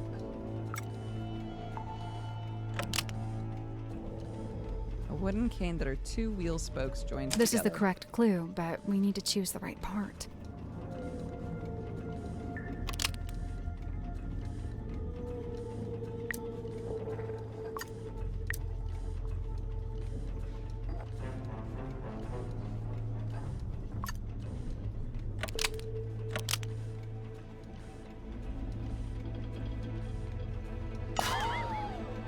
Oh, there we go. 2 pieces of wood. Remarkable! This is quite the revelation. Oh, wait, you're saying you didn't know the wood came from the wheel? Of course I didn't. Why would I know anything about that? Because you were the one who repaired the broken wheel. Because you were the one who repaired the broken wheel. Yeah, let's oh, wait, do that again. You're saying you didn't know the wood came from Of course I didn't. Why would I know anything about that? Oh, I should have read the other ones. After seeing you play the game, I bought all 3 for my wife. She binged them over the weekend and loved all of them. Yay! I'm so glad! They're fun, aren't they? They've got such a good style. Because you've also got the rest of the broken wheel pieces.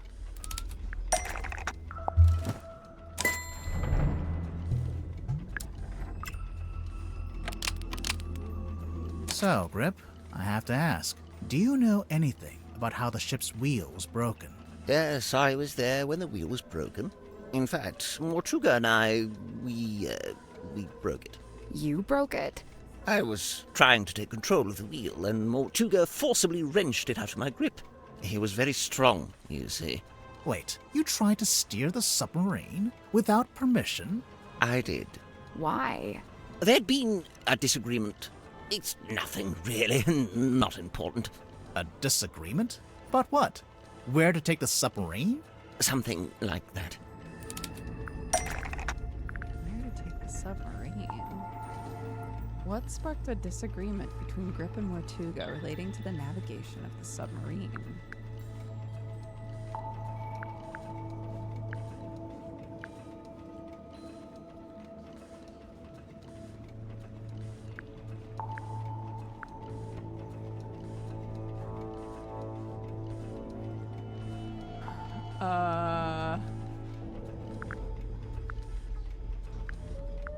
Probably the map, right? Oh, right. I'd forgotten you'd seen that.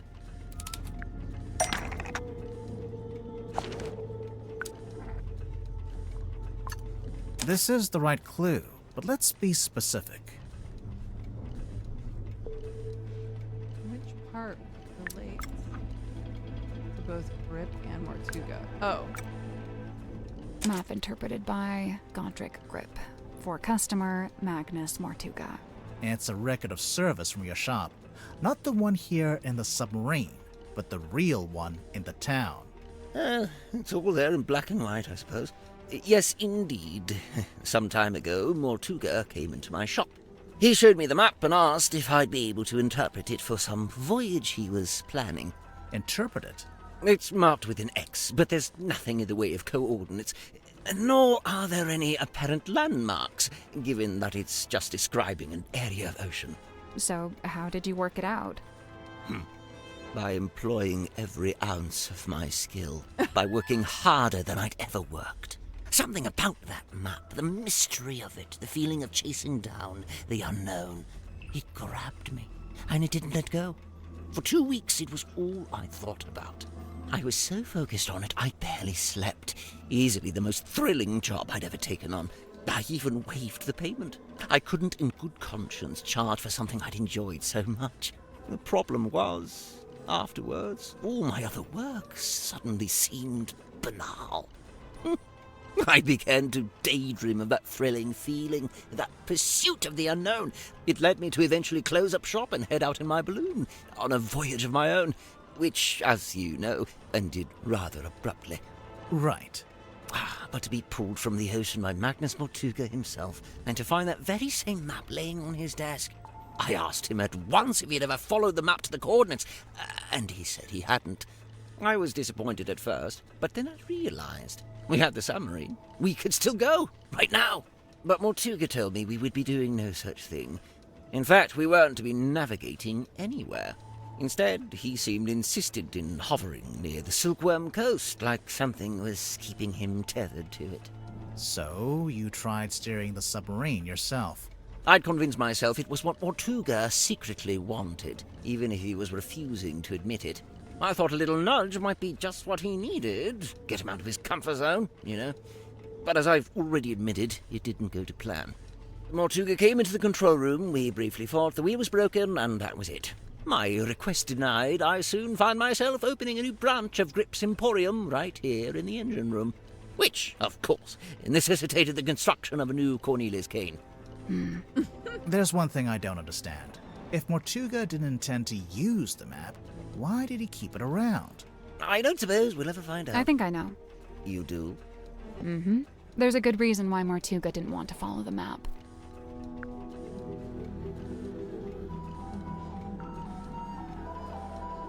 He'd already followed it with Felicia, or whatever her name was. He'd already followed it. What makes you say that?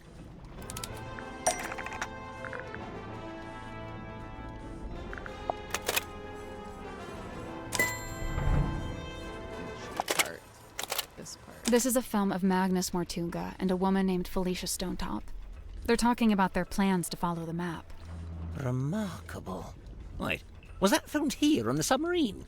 No, in fact, it's not a submarine at all.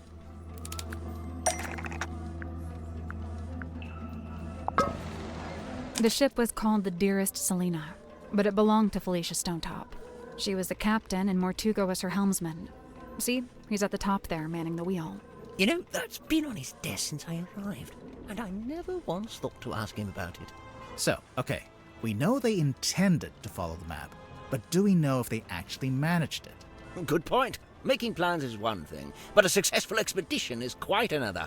I can't be sure, but there was something we found here in the submarine. Something that suggests to me Mortuga actually did reach the center of the map.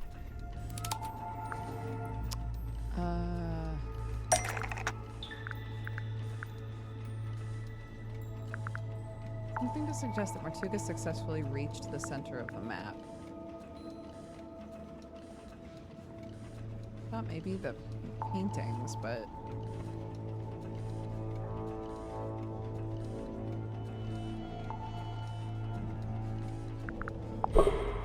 We'll get to that later. Oh, okay. Okay.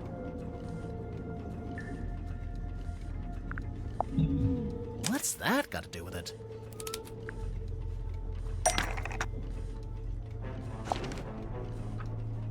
Because it's on the map. Oh yeah, look at that. I think you might be right. But why didn't he just tell me? What did he find in the ocean that was such a big secret? Surely it wasn't just this. It hardly seems like anything at all. Well, buoys are normally put in place to mark a position. The position of something else in the ocean? It has to be. Think about it. If the buoy wasn't attached to anything, then it would have floated away, making the map worthless. So, if they found the buoy when they went to the center of the map... It was only because it was attached to something else at the time. Something like the cauldron. Oh, we're just not going to talk about it? Okay. Okay, that's fine. I also didn't want to talk about it, so...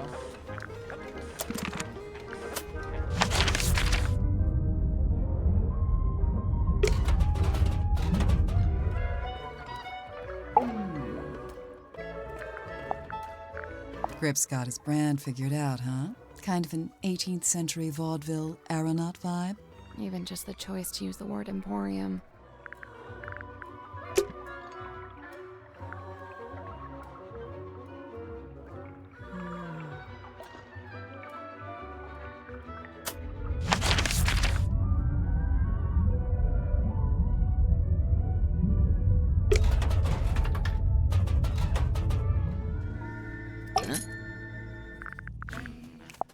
Chart the unchartable, plot the unplottable, and measure the unmeasurable. Nice tagline. I know. I pointed that out a while I think ago. it's a little much. For a shop that sells compasses? It's not about the compasses. The thing he's really selling is wanderlust. Wonder what? The desire to explore the world and experience the unknown. Ding! Points for Sally.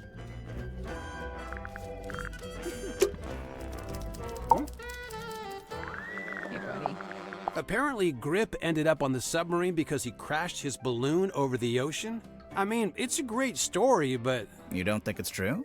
Grip's pretty smart. In fact, he might even be the smartest guy on the submarine. I just don't see him crashing his balloon like that. Maybe he just got caught in a storm. Oh yeah, I didn't think about that.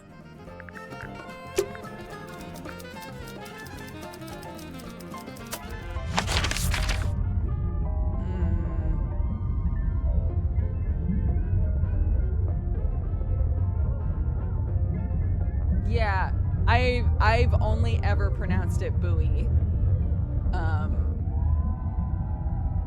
And for a long time, Grimoire's the only person who said that word, and he pronounced it boy. And I was like, oh, is that how everybody's gonna pronounce it in this game? That's crazy, because I've never heard someone pronounce it like boy before. But Sally says buoy, so that I felt validated.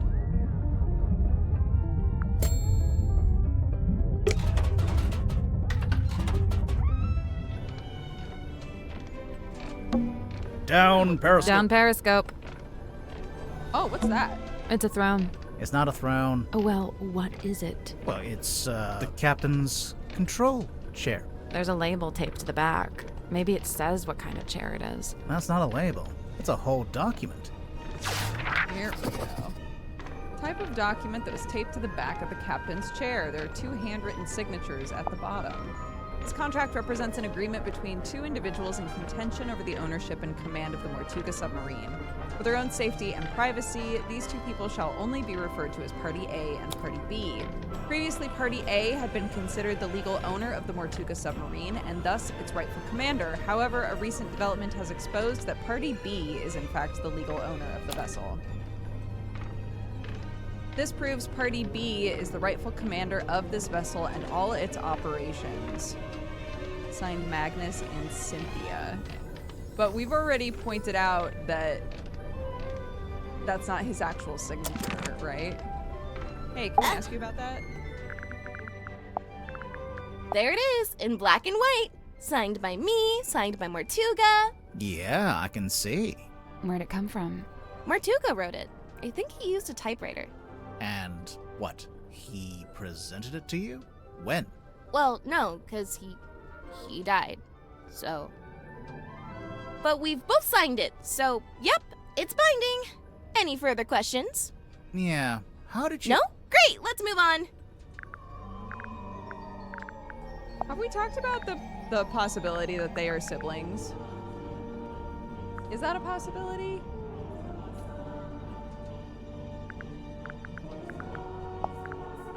My parents used to shop here from time to time.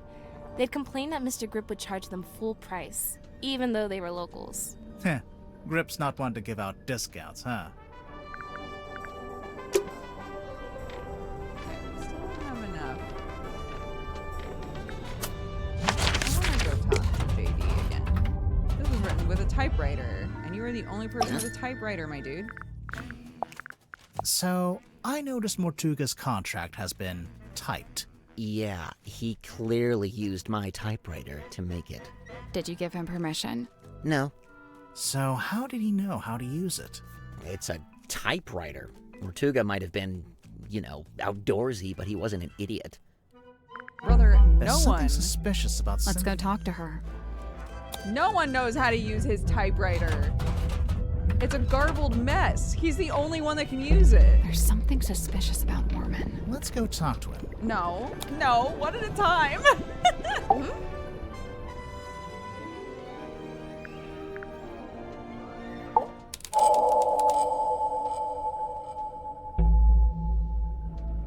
Cynthia, you became captain after Mortuga died? Yep, it's just the way it's meant to be. Just the way it's meant to be, right? We got it. But, there was something you used to claim the captaincy? A document? Correct. Okay, but you have to admit, the wording on this thing is kind of vague. It doesn't actually say, "Hi everyone, Mortuga here. Cynthia gets to be captain if I die." Let's review, shall we? This contract represents an agreement between the 2 individuals in contention over the ownership and command of the Mortuga submarine. The 2 individuals. That's you and Mortuga? Indeed. But you're not actually named, by name. If I may continue, for their own safety and privacy, these 2 people shall only be referred to as Party A and Party B. See, Mortuga was quite a private person. He was just being considerate. You call it considerate? I call it convenient. So Mortuga is Party A. Correct. Previously, Party A has been considered the legal owner of the Mortuga submarine, and thus its rightful This is a commander. very funny way to write a contract. He's clearly talking about himself. It's the Mortuga submarine, after all, and he was the commander. However, a recent development has exposed that Party B is in fact the legal owner of this vessel. Party B. That's you. Affirmative. A recent development. There's more of that deliberately vague wording. I have a question. When exactly did Mortuga write this contract? When exactly? I don't actually know. You don't know when he wrote it? Well, it must have been sometime after I came aboard the submarine. I assume it was after I presented my case to him. Cynthia might not know, but we actually have some insight on this. For one, we know how the contract was written. How it was actually created, I mean. Chaka, chaka, chaka. Chaka, chaka, chaka. Wait, where is it?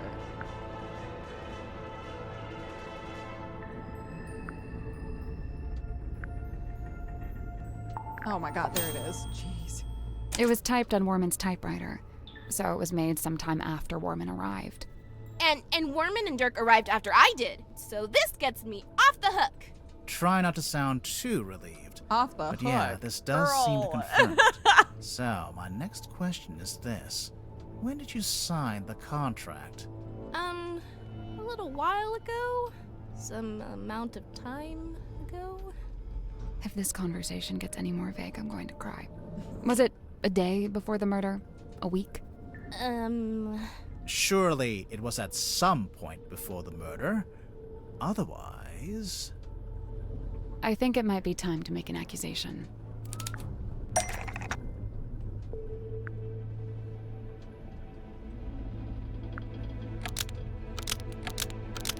Forged Mortuga's signature, for sure.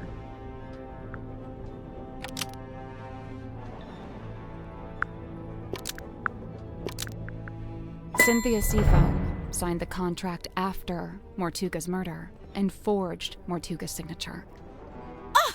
Such a rude accusation! So rude! I assure you that is Mortuga's exact signature. Do you have any evidence that it's been forged? We have anecdotal evidence. We have anecdotal evidence. Is what that I was assure called? you that is Mortuga's. Do you have any evidence that it's been forged? We have evidence in the form of a clue. The captain's log. The captain's log. It's basically a stack of cards printed out by the submarine's control panel. Each little card has a space for the captain to sign, and the most recent card is signed by you, Cynthia. All the rest are signed by Mortuga. Well, sort of.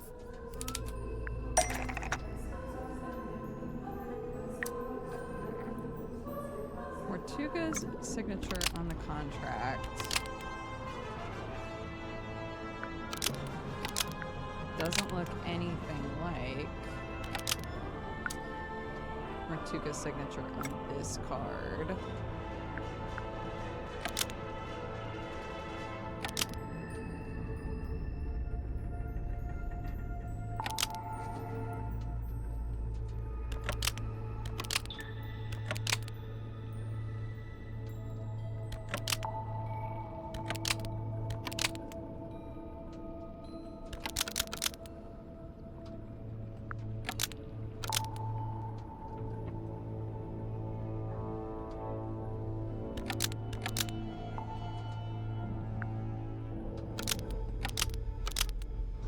It doesn't match any of the other Mortuga's cards. signature There on we the go. contract is an exact match of It's illegal, Mortuga's Cynthia. signature on this card, but it doesn't match any of the other cards.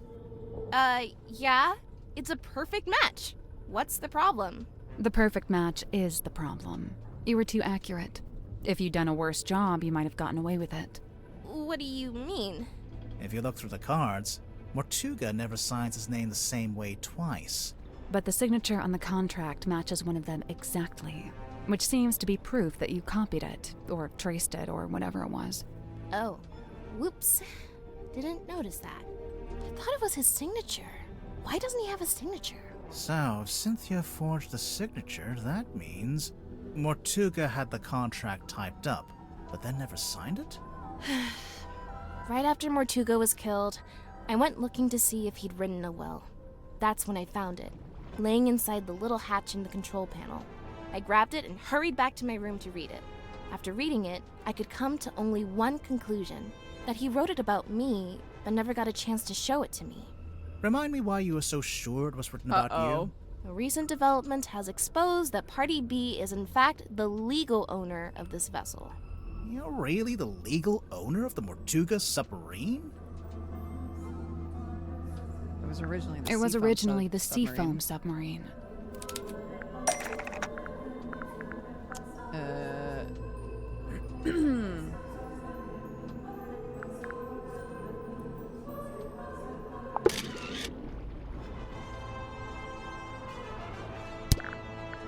That doesn't actually say it. This does. We'll talk about that in a minute. Why? It says Seafoam Submarine on it! Why do we have to talk about that in a minute? Why? Okay. It's fine. I'm fine.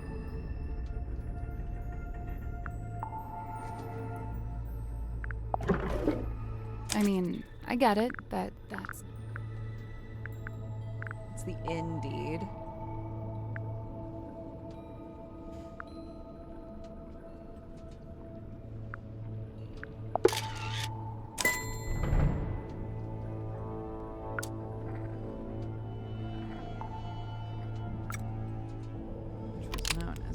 This was back when it was still being built. Okay. The Seafoam Submarine was never completed.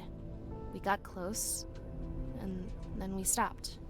It lay rusting in the shipyard for some time. Mortuga would eventually purchase it from my father. At which point it was altered, completed, and renamed the Mortuga Submarine. Altered? Yeah, the blueprints from my mother's original design. But as I said, that version was never completed. I've been trying to update it to show how the submarine looks now. The design changed a bit after Mortuga bought it. Wait, if Mortuga bought it, then he did own it. It wasn't a legitimate purchase. It wasn't my father's to sell. So, the recent development mentioned in the contract, that was me, informing Mortuga that his ownership of the submarine was based on an illegitimate purchase. My intention was to refund his payment and undo the transaction, placing the submarine back into my ownership. Wow, I bet he loved that. Refund the payment? You tried to give him his money back? Not money, something else.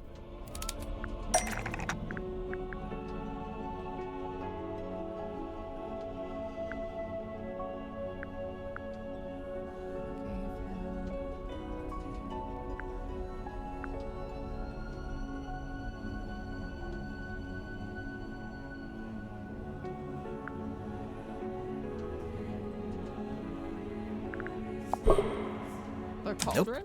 Nope. Wait, what? Oh, what document did Cynthia want to give back to Mortuga to undo the purchase of the submarine? Oh, they traded. They traded the inn. The inn, because he was previous owner of the deeds inn. to the Stonetop Inn. Originally owned by the Stonetop family until it was passed into the ownership of Magnus Mortuga. And then...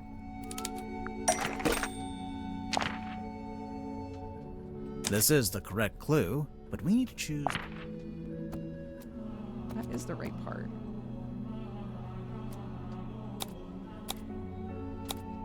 The deeds passed from Mortuga to Donovan Drummond, Cynthia's stepfather. So that's how Mortuga paid for the submarine. He sold his house, basically. I came aboard with the intention of giving the Stonetop Inn back to Mortuga in exchange for my mother's submarine. And that's exactly what I did. But did Mortuga actually accept your offer? When I first made the proposal, he didn't give me an answer either way. He looked at the inn deeds very closely, read the whole thing, front and back. Then he handed them back and told me he'd need some time. Before I heard anything else about it, he was killed. Obviously, I thought I'd never find out what his decision was, but then I found the command contract. It seemed like he decided to accept my proposal after all, and just not had a chance to tell me. What a sucky situation. I like how every time somebody is like mega suspicious, you talk to them and then you're like, okay, I can see where you're coming from. You know, I see why you did that. It's good writing. All right, what's going on with you weirdo? Worman, you're from Silkworm-on-Sea, is that right? So technically no. My father and I moved there when I was very young. But for all intents and purposes, let's say yes. Why not? And you first worked as a newspaper journalist, but then moved away to be an author? I literally left my small town to go make it in the big city. It's so banal. I'm not a man, I'm a walking cliché. But then, right as your writing career was peaking, you came back. And now you're here on Mortuga's submarine. Remind me why you're here again. 2 words. Writing retreat. I've been trying to write this accursed book, but I couldn't focus with my publisher breathing down my neck. That kind of pressure is not conducive to one's creative process. Surely there is something specific that made you come back to the town and seek out the submarine. Something specific? Something like Mortuga?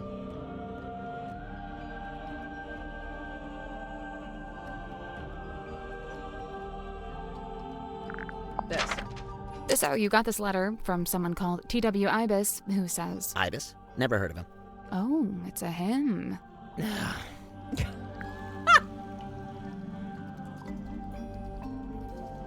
T.W. Ibis is Worman's real father. Old boss. T.W. Ibis is Worman's old boss. And, what gives you that idea?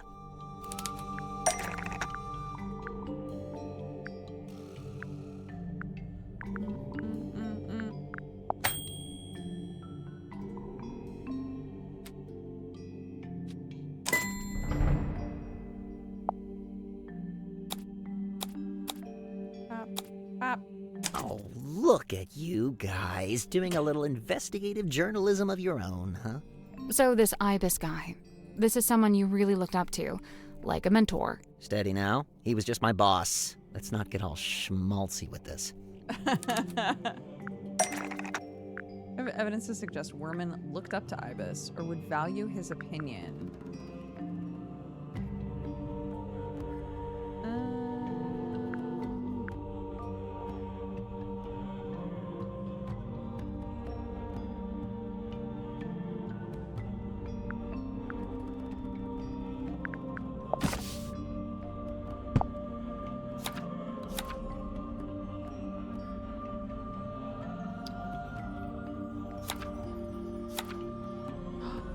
For imparting upon me what it is to love the art of writing.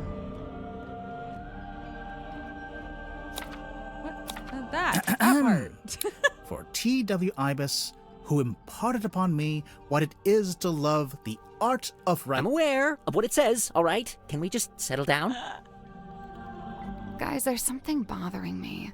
The letter has a diagram on the back showing you how, when, and where to find the Mortuga submarine. Of course. How else do you think I managed to find it?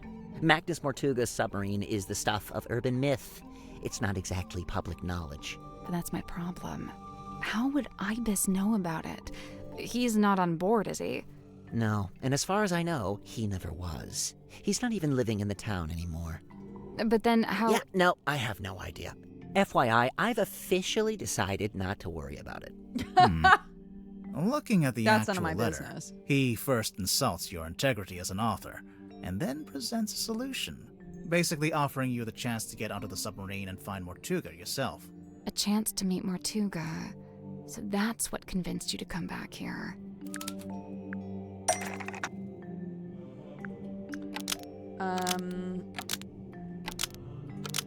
Wanted to reveal.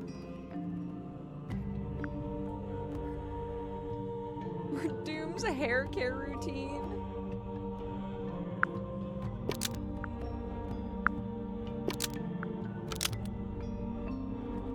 His real life story.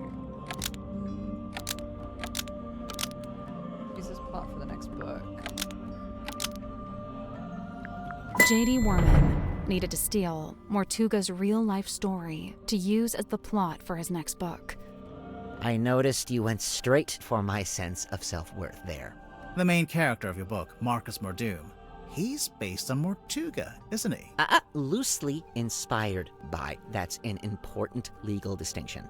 And you're currently in the process of writing a sequel. I've said as much. And how's that going? Look, I don't plan on stealing Mortuga's real-life story any more than I have already. I assure you, I am working on my own book, on my own terms, with my own ideas. But you came back to... Other than the fact that I happen to be on his submarine, do you have any evidence that I'm stealing Mortuga's real story for my next book?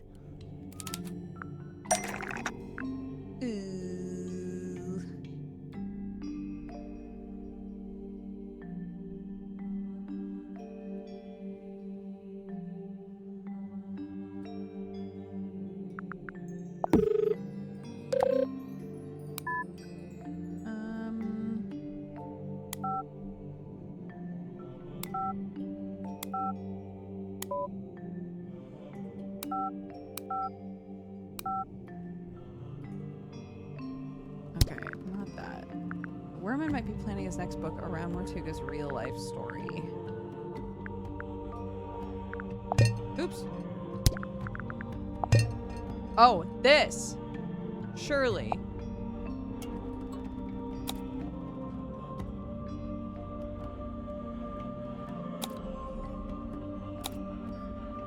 There's a piece of paper in this bottle with something written on it.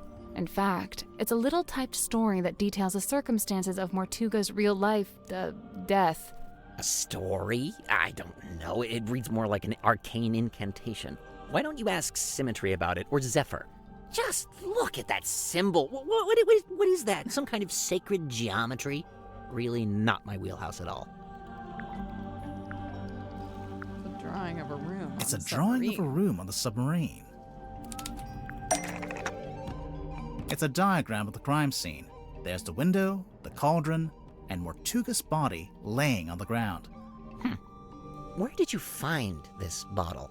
Madame Tadpole had it. She found it floating in the ocean. Sealed in a bottle and found in the ocean, but you think I typed it. Yeah, you're the only one that can use your typewriter, man. The piece of paper in the bottle matches the paper you use in your typewriter, which also matches the sheets from the command contract, and we know these were typed on your typewriter because you told us. Well, you've really done your homework, kids. I'm impressed. You admit you typed the story? It's not a story, it's just record keeping.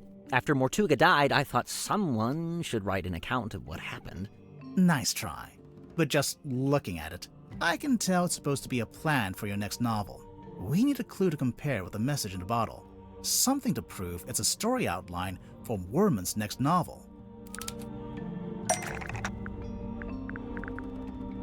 Something to compare with the message in the bottle to prove it's a story outline for Worman's next novel. It kinda rhymes.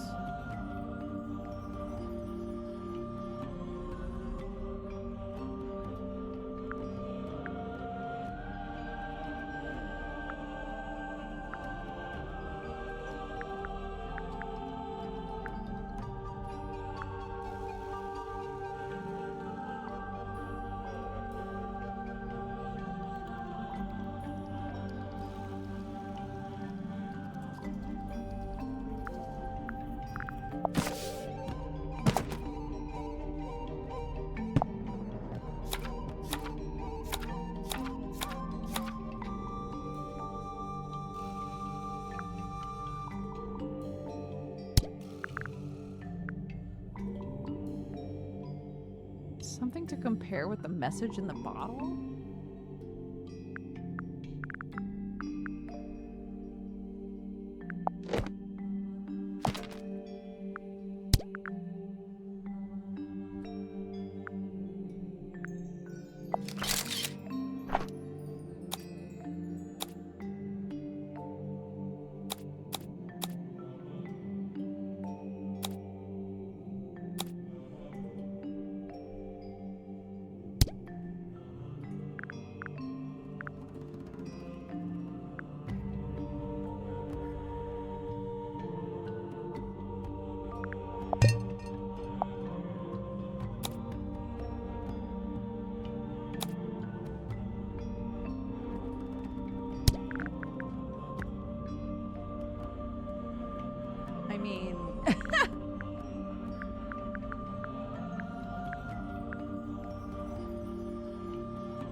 Okay.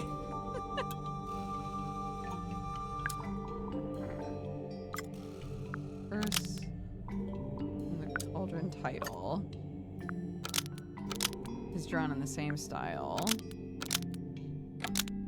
The Curse in the Cauldron title Okay. is drawn in the same style as the Hex of the Helmsman title because it's a plan for the next book. Oh, now you're using graphic design against me, a little below the belt, don't you think? It really does seem like you took the events of Mortuga's death and turned them into a story outline for your book. Yeah, all right, don't lecture me. I'm not exactly proud of it. I'm fully aware that this is, murky moral ground. Why was it in a bottle in the ocean? As soon as I typed it, I regretted it. Stealing Mortuga's story all over again? For what? Just some book? I wanted to destroy it, but I couldn't bring myself to do it. So instead, I sealed it in a bottle and threw it into the ocean. It goes without saying that I never expected it to make its way back onto the submarine. So what are you going to do now? You know what I'd like to do? Give up. Call my publisher, tell her I tried, but I quit. I'm not going to write the book. Why don't you? It's just not that simple. There's a lot of money riding on this, people's jobs. Throwing in the towel now would be pretty selfish. And you already tried coming up with your own ideas for the story? Tried and failed. Repeatedly. I've come to the conclusion that I must have just got lucky the first time and that I'm not actually any good at this. It's funny, I'd already decided that Mordoom was going to be killed off. That was the one idea I'd actually had. But I couldn't think of an interesting way for him to go. What's the hook? What's the setup? And then Magnus Mortuga is killed. Tragic, obviously, but at the same time, it was perfect. The locked room, the empty cauldron. I couldn't resist it. Wait, Mormon, I had a question. Another one? You'd not met Mortuga before you arrived here in the submarine, is that right? Yeah, never met him. That's why the offer in the letter was so tempting. Right. But then, where'd you get the information about him to inspire your first book? The first one? Oh, I just asked my father. Your father knew Mortuga? You never mentioned that. He didn't, but they had a mutual friend.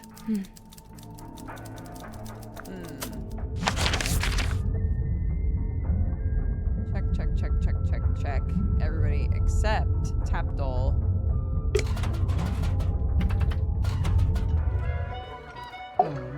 Hey, girl. Looks like Mortuga chose to use a typewriter for this. To make it more official, maybe? It's more that he didn't like writing by hand. He'd even sometimes ask me to write things for him. Like what? Oh, just little notes,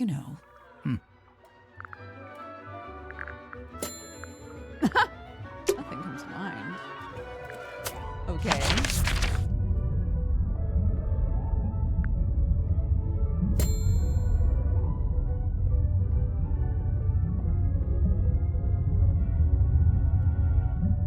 Cargo hold. This. Oh, right. It's a pinboard. Of this shit again. I don't know what this is.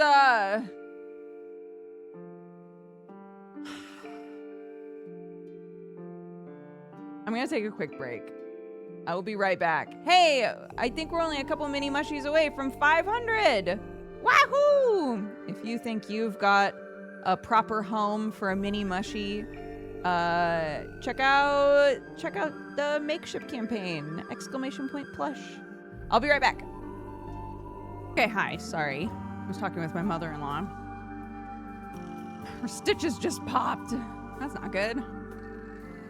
All right, I have food. I'm ready to just stare at this thing until it suddenly makes sense.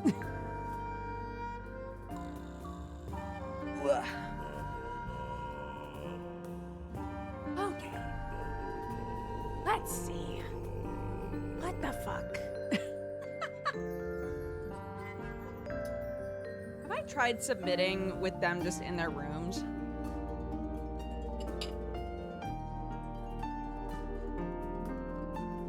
But we don't have rooms. are also on here.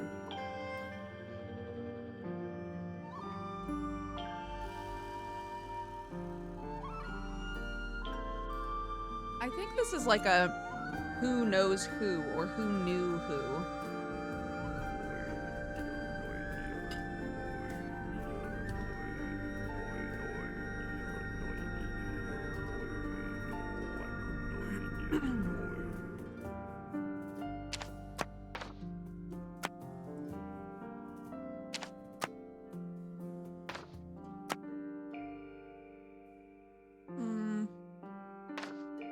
That doesn't work either, does it?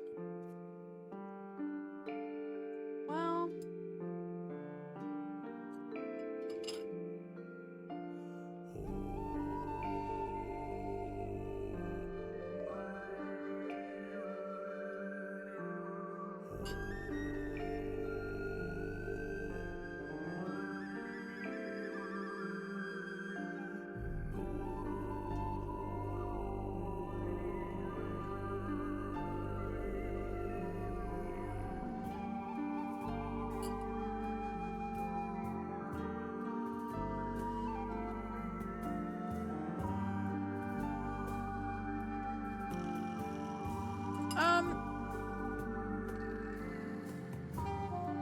I'll do this later. It's a tent. It's a piece of Yeah, fab. a tent. Hold on. I enjoyed that she called you Bucko. they mentioned a diary and we still haven't found a diary. Do we have all the items? No, we're missing one. I feel like it has to be her diary. If there is one.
It's a pin board. Sure. I'd love a light hint.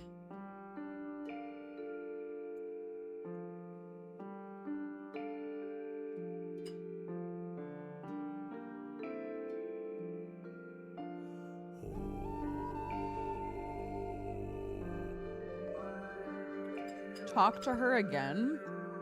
I'll do this later.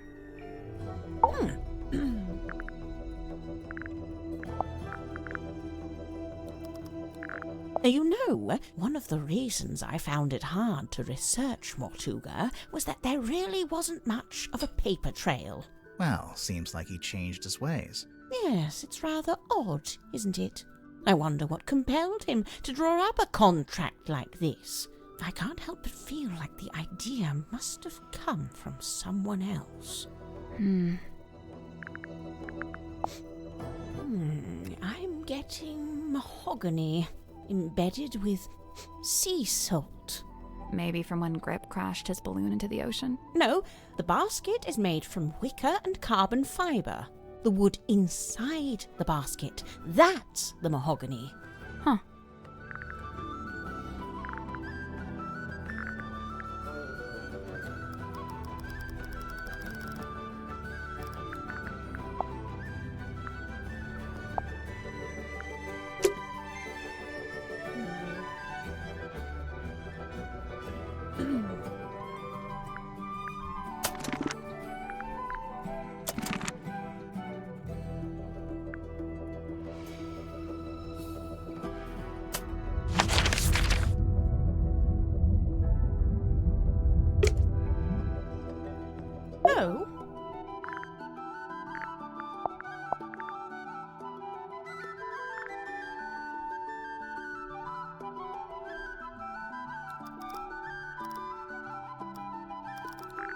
I see you've been enjoying my map. It's barely a map. It's closer to a list. What about the family tree on the back? Most of my research into silkworm has been focused on these two family lines, the Fellows and the Stone Tops. Seems like you haven't worked out how Mortuga fits into it. His name is just floating out there by itself. I'm not sure if he does fit into it, to be honest. Mariana, you've got a question mark there. Someone you don't know the name of. Ah, yes. Quite the mystery, you see. I'd heard about... We know her name. It's Freya. You're welcome.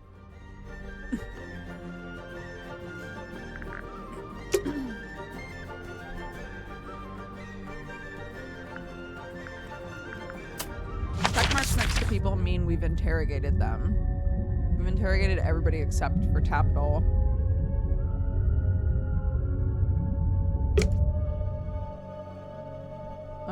I don't know that It's a that pin helped board. me.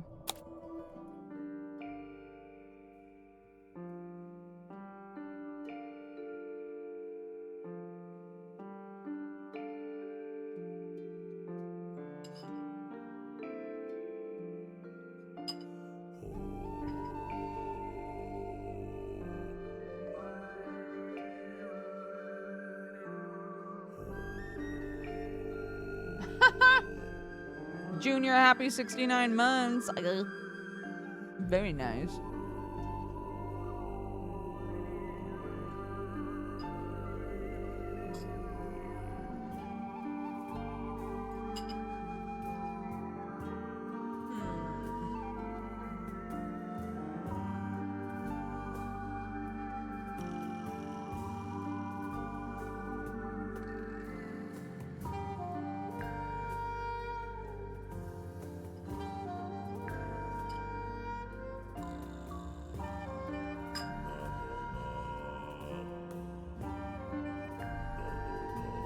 I'll do this later.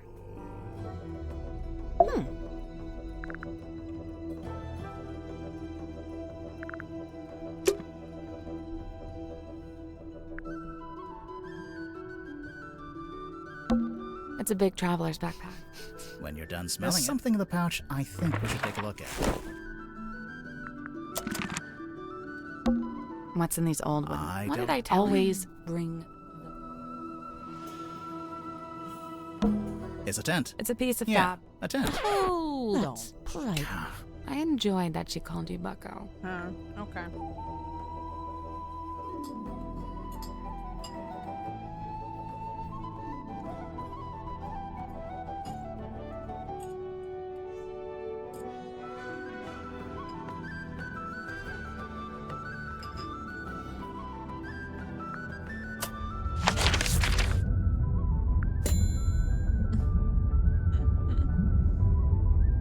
Okay.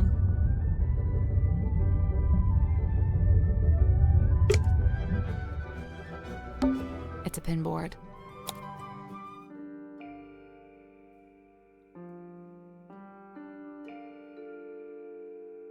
This looks like a diagram of the ship. But I don't know where we would go on a diagram of the ship. We literally just got here.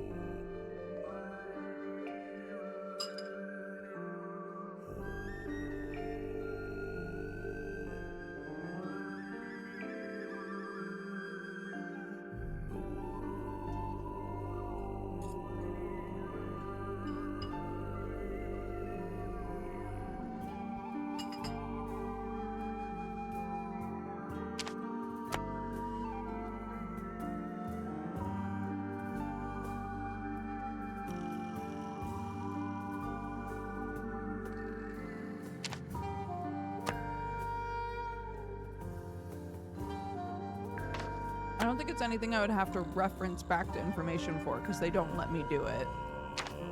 So it's not like where everybody was at the time of the murder because I would need to like go back and read through again. And again, we weren't there when he got murdered.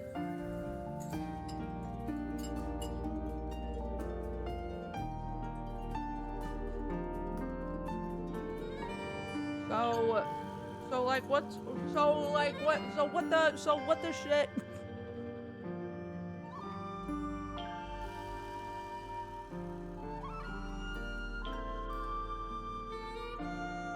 so sorry, Lily. If your hint did give me information and I just don't realize it yet, I'm so sorry.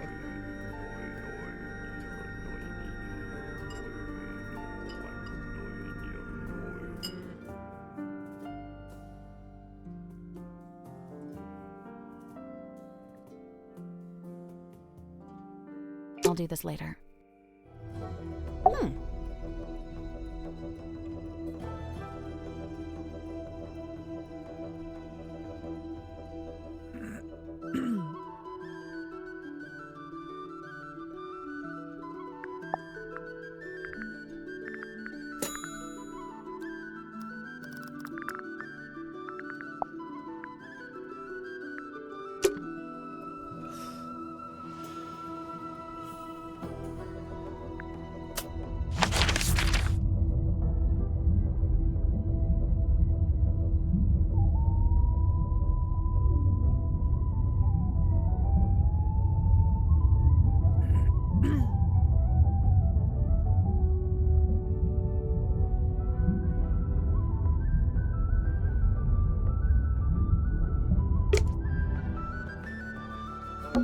It's a pin board.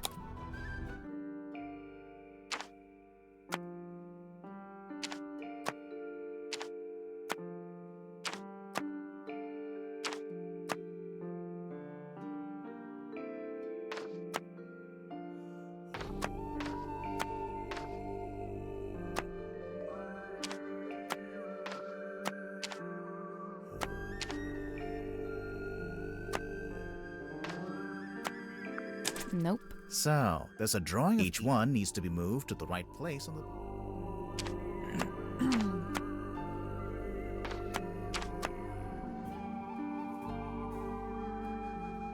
This puzzle sucked.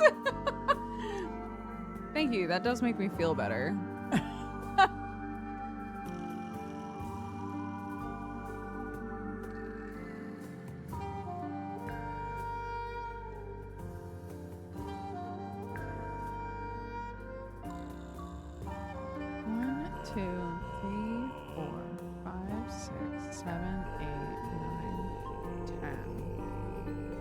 There's 11 people, right? 1, 2, 3, 4, 5, 6, 7, 8, 9, 10, 11.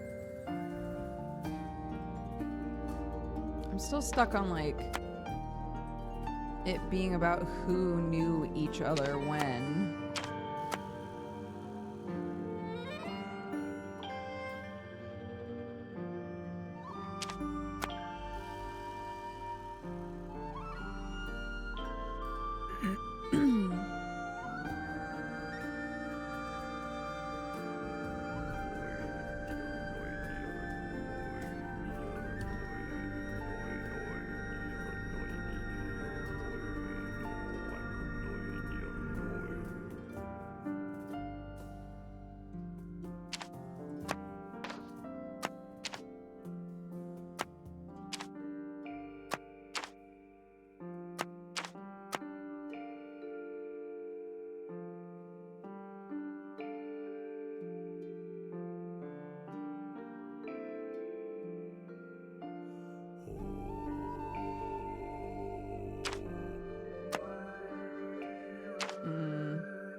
She contacted us.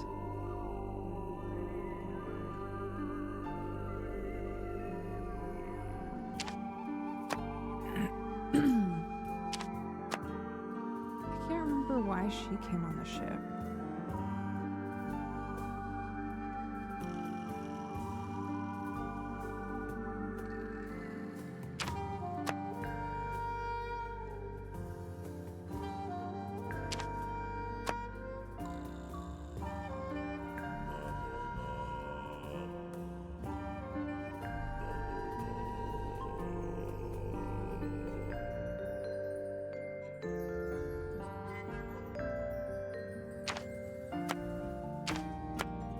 That's not it. Looks like the board's been The divided. shape looks familiar. Is it some kind of diagram? Of course. Remember Mariana's diary? No, I don't.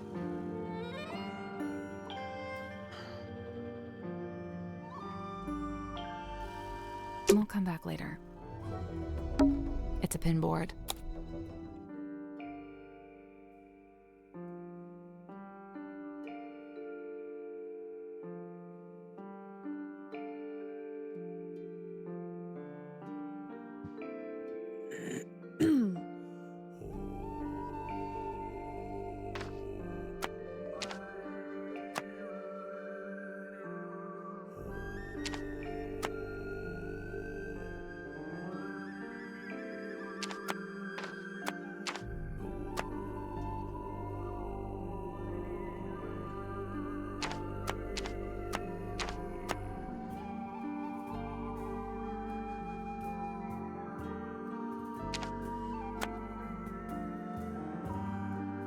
Bro.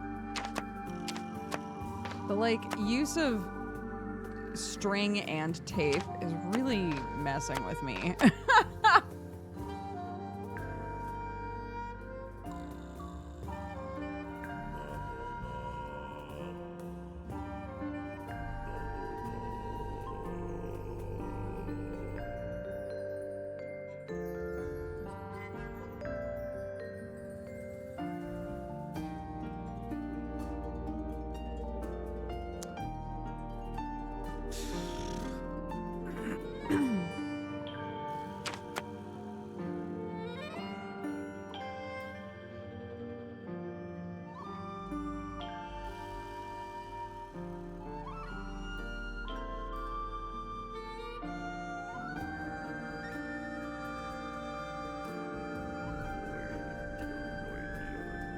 I can clarify a bit about my hint.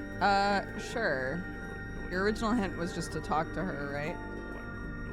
Was it to talk to her about something specific? Is that the clarification? Oh. We'll come back later. Okay.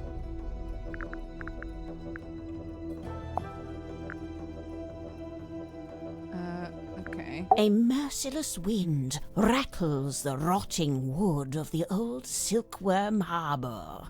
The shadow of a vessel lurking low in the night-black water. A mysterious stranger steps onto her foredeck.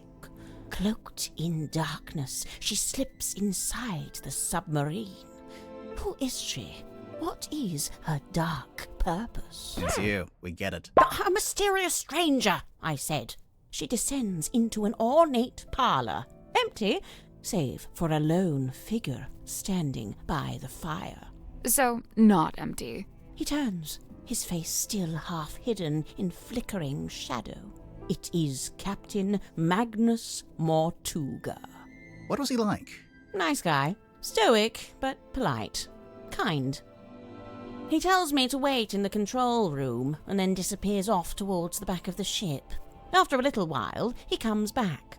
But now, he's a slightly different man. What do you mean? The light is gone from his eyes. He seems sad, angry. He avoids my gaze as he crosses the room to take hold of the wheel. He tells me to head down the ladder towards the mess hall. Doing so, I encounter two gentlemen named Mr. Werman and Mr. Grip. Neither of them look like sailors, so I know they can't be crew. I assume they must be guests like me. And true enough, it transpires that Mr. Werman is a writer and Mr. Grip is, some kind of watch repairman. Captain Mortuga reappears, descending the ladder. He asks the two men to show me around the submarine and introduce me to the others. Then he disappears through the rear corridor. It's the last time I see him alive. Mr. Werman apologizes, explains he's too tired, and leaves through the opposite corridor. Mr. Grip, unable to come up with such an excuse, agrees to show me around. Now, I wrote this down in my diary, so I may as well let you read it. Imagine my excitement to finally get a good look around the Mortuga submarine. I was even given a tour by one of Mortuga's subordinates, a Mr. Godric Grip. Oh my god, I do not remember this at all. We began by visiting a bizarre laboratory known as the Dream Chamber. It smelled of dried herbs and dusty glass, but was devoid of its dream custodian. An early disappointment. The captain's cabin was locked. Mr. Grip explained how Captain Mortuga mostly keeps this room locked when it's not in use.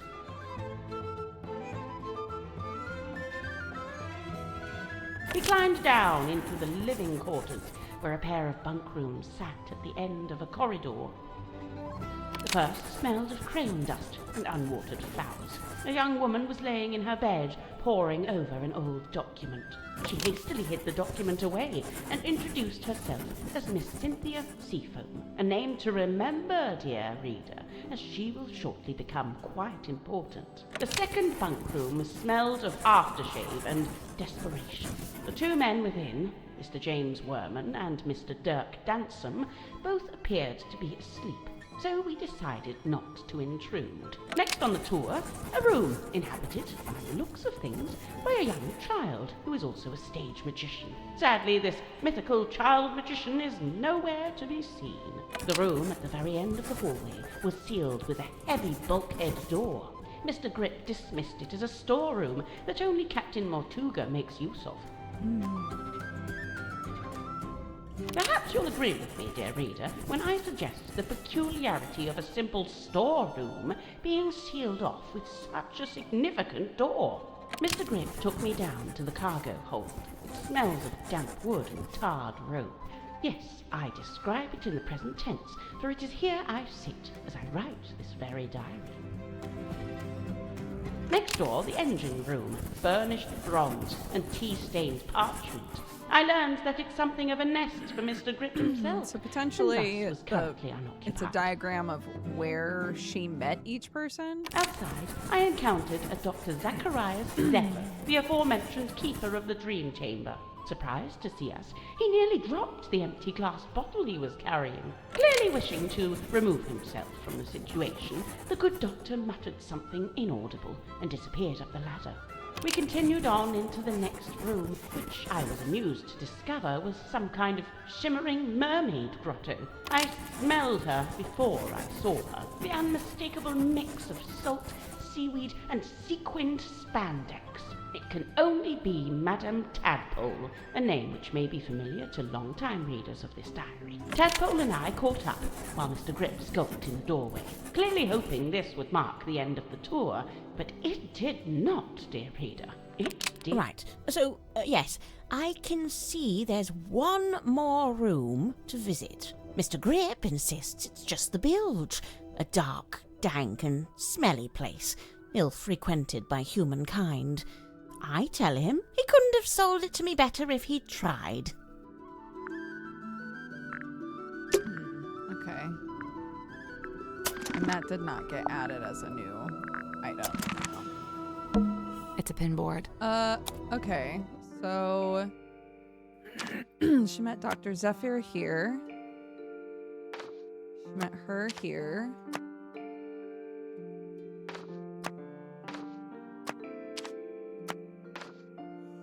Met these two in this room. Met Godric in the mess hall, which is here. Oh, as well as him. Met both of them in the mess hall.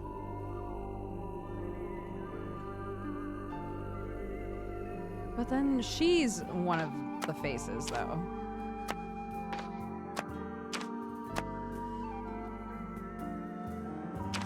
I met her at the scene of the crime. Nope. So, each one needs to be moved to the right. Okay.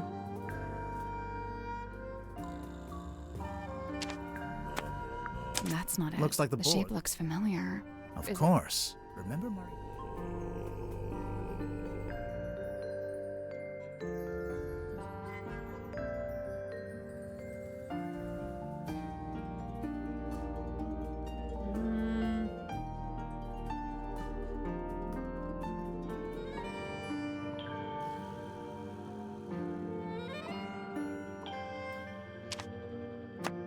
Nothing. I'd say me, you, and Mariana all need to be in the same segment. Oh, and Mortuga probably shouldn't be in any of the segments. Okay. Bro, if it turns out that I'm right from a million years ago, but Mortuga just needed to not be on it, I'm gonna be so mad.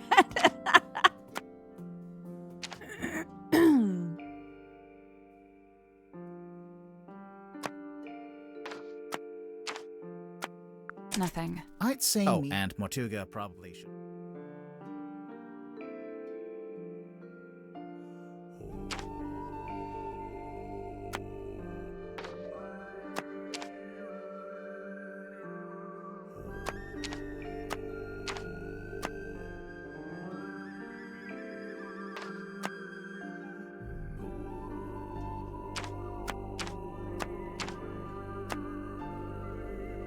There we go.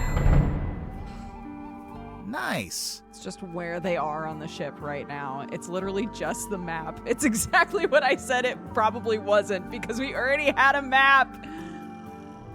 Okay. Nothing happened.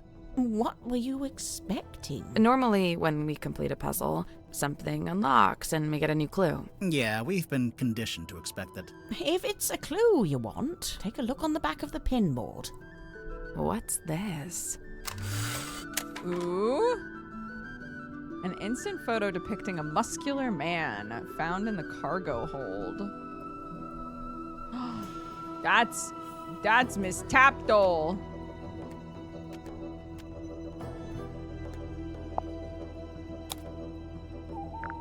Oh shit. There's something suspicious about Tadpole. Let's go talk to her. Final interrogation. Our final interrogation for now.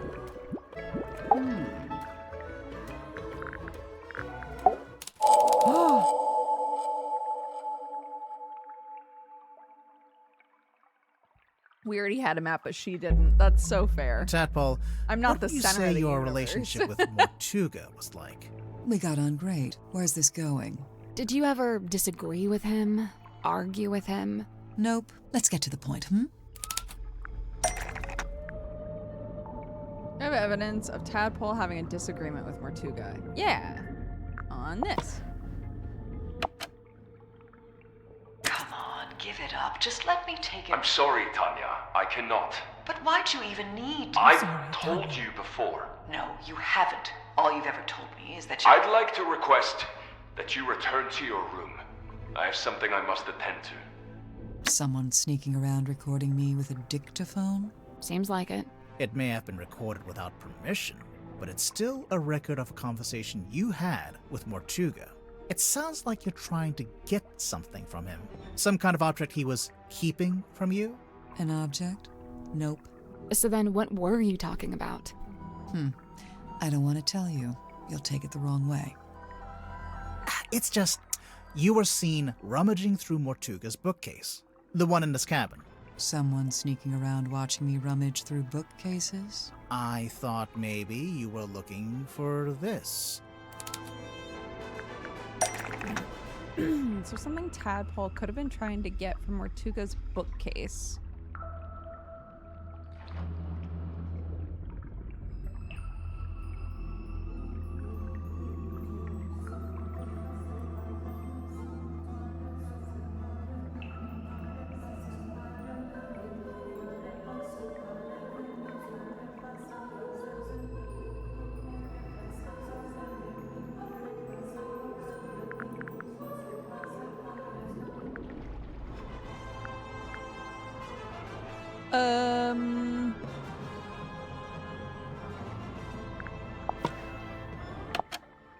Come on, give it up. Just let me take it. I'm sorry, Tanya. I cannot. But why'd you even need to? I've told you before. No, you haven't. All you've ever told me is that you... I'd like to request that you return to your room. I have something I must attend to.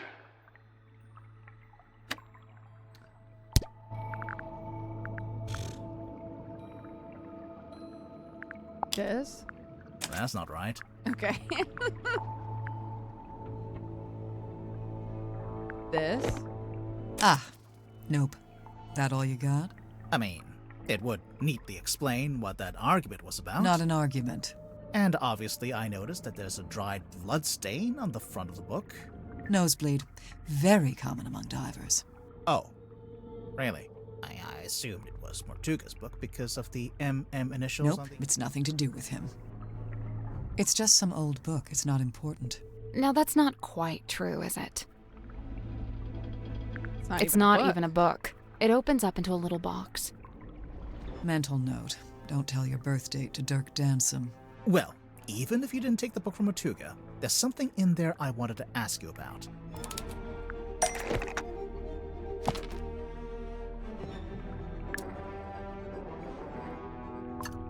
Do you know who this is? Sure, Tanya. Says it right there on the back. Someone named Tanya with long We brown heard hair. he used to be a rescue diver. Mental note. Don't share any personal information with Dirk Dansom. Hey, they spelled your name wrong. It says Tapdole. Oh, unless... Yeah, that's my real surname. Tadpole begun as a stage name, but now I just wear it as my name. Right, sorry. Makes sense. A stage name, huh? So the book contains photos of these 3 women, one of whom we've established is you, Tadpole, since it has your old name written on the back. What of it?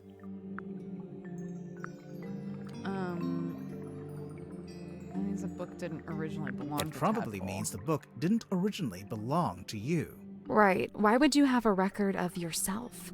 I told you, it's nothing to do with Mortuga. So who does it belong to? Nobody. A WW. We need a clue to compare with the pocketbook. Something to suggest who the original owner was.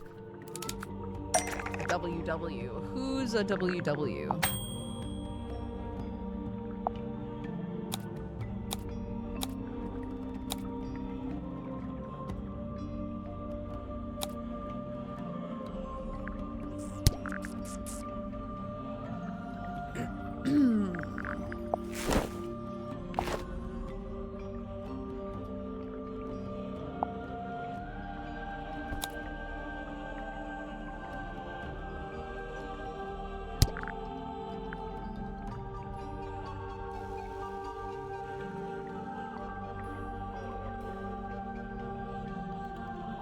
Maybe that's just the original owner. The blood-stained pocketbook.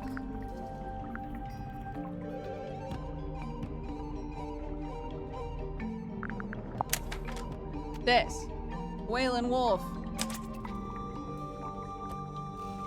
Oops. Scratch on the cover is an engraving of the WW initials because it was... The scratch on the cover is an engraving of the WW initials because it was made by Waylon Wolf. So the man in this photo, Waylon Wolf, we think was the head of some kind of traveling show. A group that you, Tadpole, used to be a member of. Hey, look at that. I'm actually impressed. Presumably, the pocketbook is where he kept records of the various people he had dealings with. Tanya Tadpole, Mariana Moon, Baroness Fortuna. The first 2 we know about. But what about Fortuna? What does she have to do with Wolf?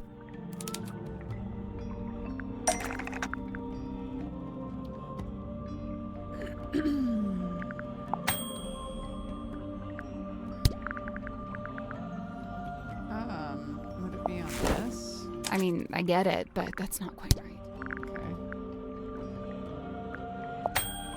That's not it. Do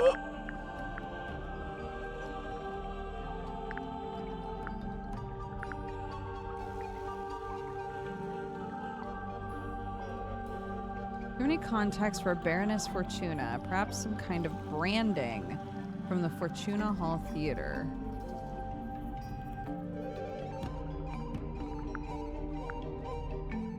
And it's not those? It's not that.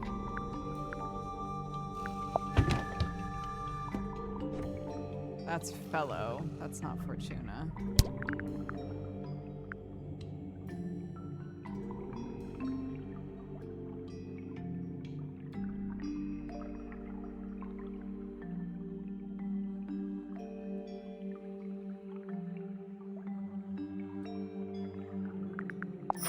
This?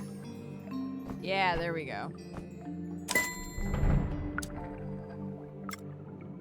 Baroness Fortuna owns the Fortuna Hall Theater in Silkworm on Sea. We actually passed it on the way to the Stonetop Inn. It's all boarded up now. Perhaps Wolf's traveling performers came through Silkworm on Sea at one point, and perhaps some of them never left. It might be why Madame Tadpole's in this part of the world in the first place. So, if the pocketbook originally belonged to Waylon Wolf, Tadpole, how did you end up with it? I took it from him. I assure you, he doesn't need it anymore. Is he dead? So it really doesn't have anything to do with Mortuga. But in that case, what was that argument about? Not an argument. Come on, give it up. Just let me take it. I'm sorry, Tanya. I cannot. But why'd you even need... I've told you before. No, you haven't. All you've ever told me is that you're... Right, fine, I'll tell you. But you better not get all excited. I was trying to convince him to leave the submarine and give up the captaincy to me. What? Not because I wanted to be captain. Don't get excited. Because I could tell Magnus didn't. I believe his tenure on board the submarine was some kind of self-imposed punishment. But I thought maybe he'd suffered enough. Maybe he deserved another shot at... At what? At whatever it is he actually wanted. When he wrote that up, maybe he intended to give it to I think it's finally time to make Tadpole. our report to Cynthia.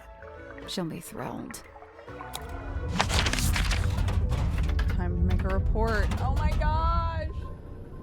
And it's gonna be the perfect time to end. Oh my gosh. Oh my gosh. Hey, do you have a minute? We're, ready to make our report. What's wrong? I appreciate your hard work. Truly.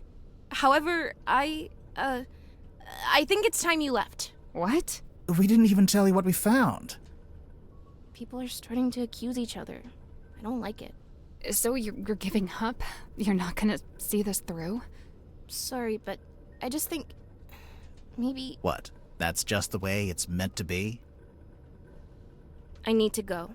Everyone's gathering in the mess hall. I'll resurface the submarine, and you can leave via the foredeck.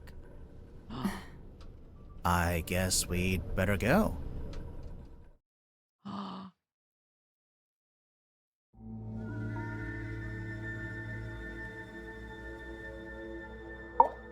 She can't be serious. I really don't appreciate being kicked out. She didn't even pay us. We can worry about that later. I don't know if you've noticed, but we're currently stranded out here. Oh, yeah. Oh, wait, so how is Cynthia expecting us to leave the submarine? It's the rowing boat. Oh, wait, you don't think... Did Cynthia really think we'd use that boat? Or did she just forget to take the submarine back to town? I don't know. She seemed really off. Did something happen? I think she's just getting scared.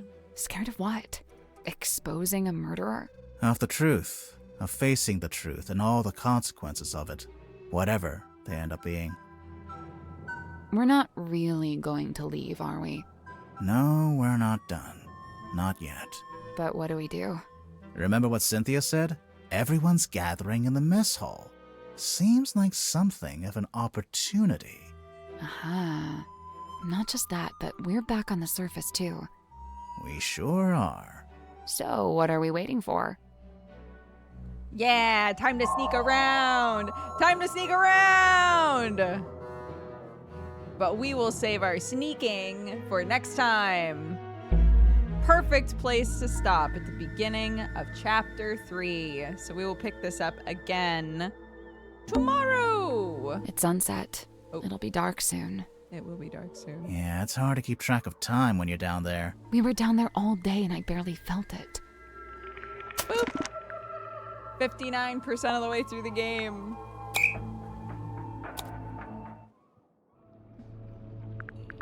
Okay. Boop. Boop.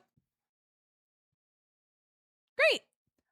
Yes, and to answer the question from earlier, all of our VODs go up on YouTube, yeah, unless there's a specific reason not to. Which sometimes there is. Like the Convergence VOD we're not putting up on YouTube, but we're just kind of leaving it up on Twitch if you want to watch it. So anyways, yeah. So we will play more of it tomorrow. Very excited. I'm having a blast with this game. And thank you for the gentle hints as we played. One more time. Super quick reminder about the mini mushy plush. It's my first little plushie ever. I've never made one before. And the timer has 1 day, 2 hours left on it. We are 3 away from having sold 500, which is crazy. Thank you so much, everybody who's snagged one. She's very cute. I think you'll enjoy. But really quickly, let's read the activity feed. PZN, thank you for the 114. James Wargull, thank you again for the 10 years and the sweet message. I hope you're having a lovely day. Oblivious to Me, thank you for the gifted sub. Plasma Phoenix for the 101. Anise Revenge for the 50. Self-Care Best Care for the 64. Calrus, thank you again for the raid. Ape Raw for the 97. Not Loki for the 78. Junior is Junior for the 69. And Nalis for the 6 years. Happy anniversary. Thank you so much, everybody. Let's see. Where are we sending you? Where are we gonna send you guys? Let's send you, let's send you to Amazonian. Let's send you to the moon. All right. Go have fun. Spread love and joy. I will see you guys tomorrow. Take care. Goodbye.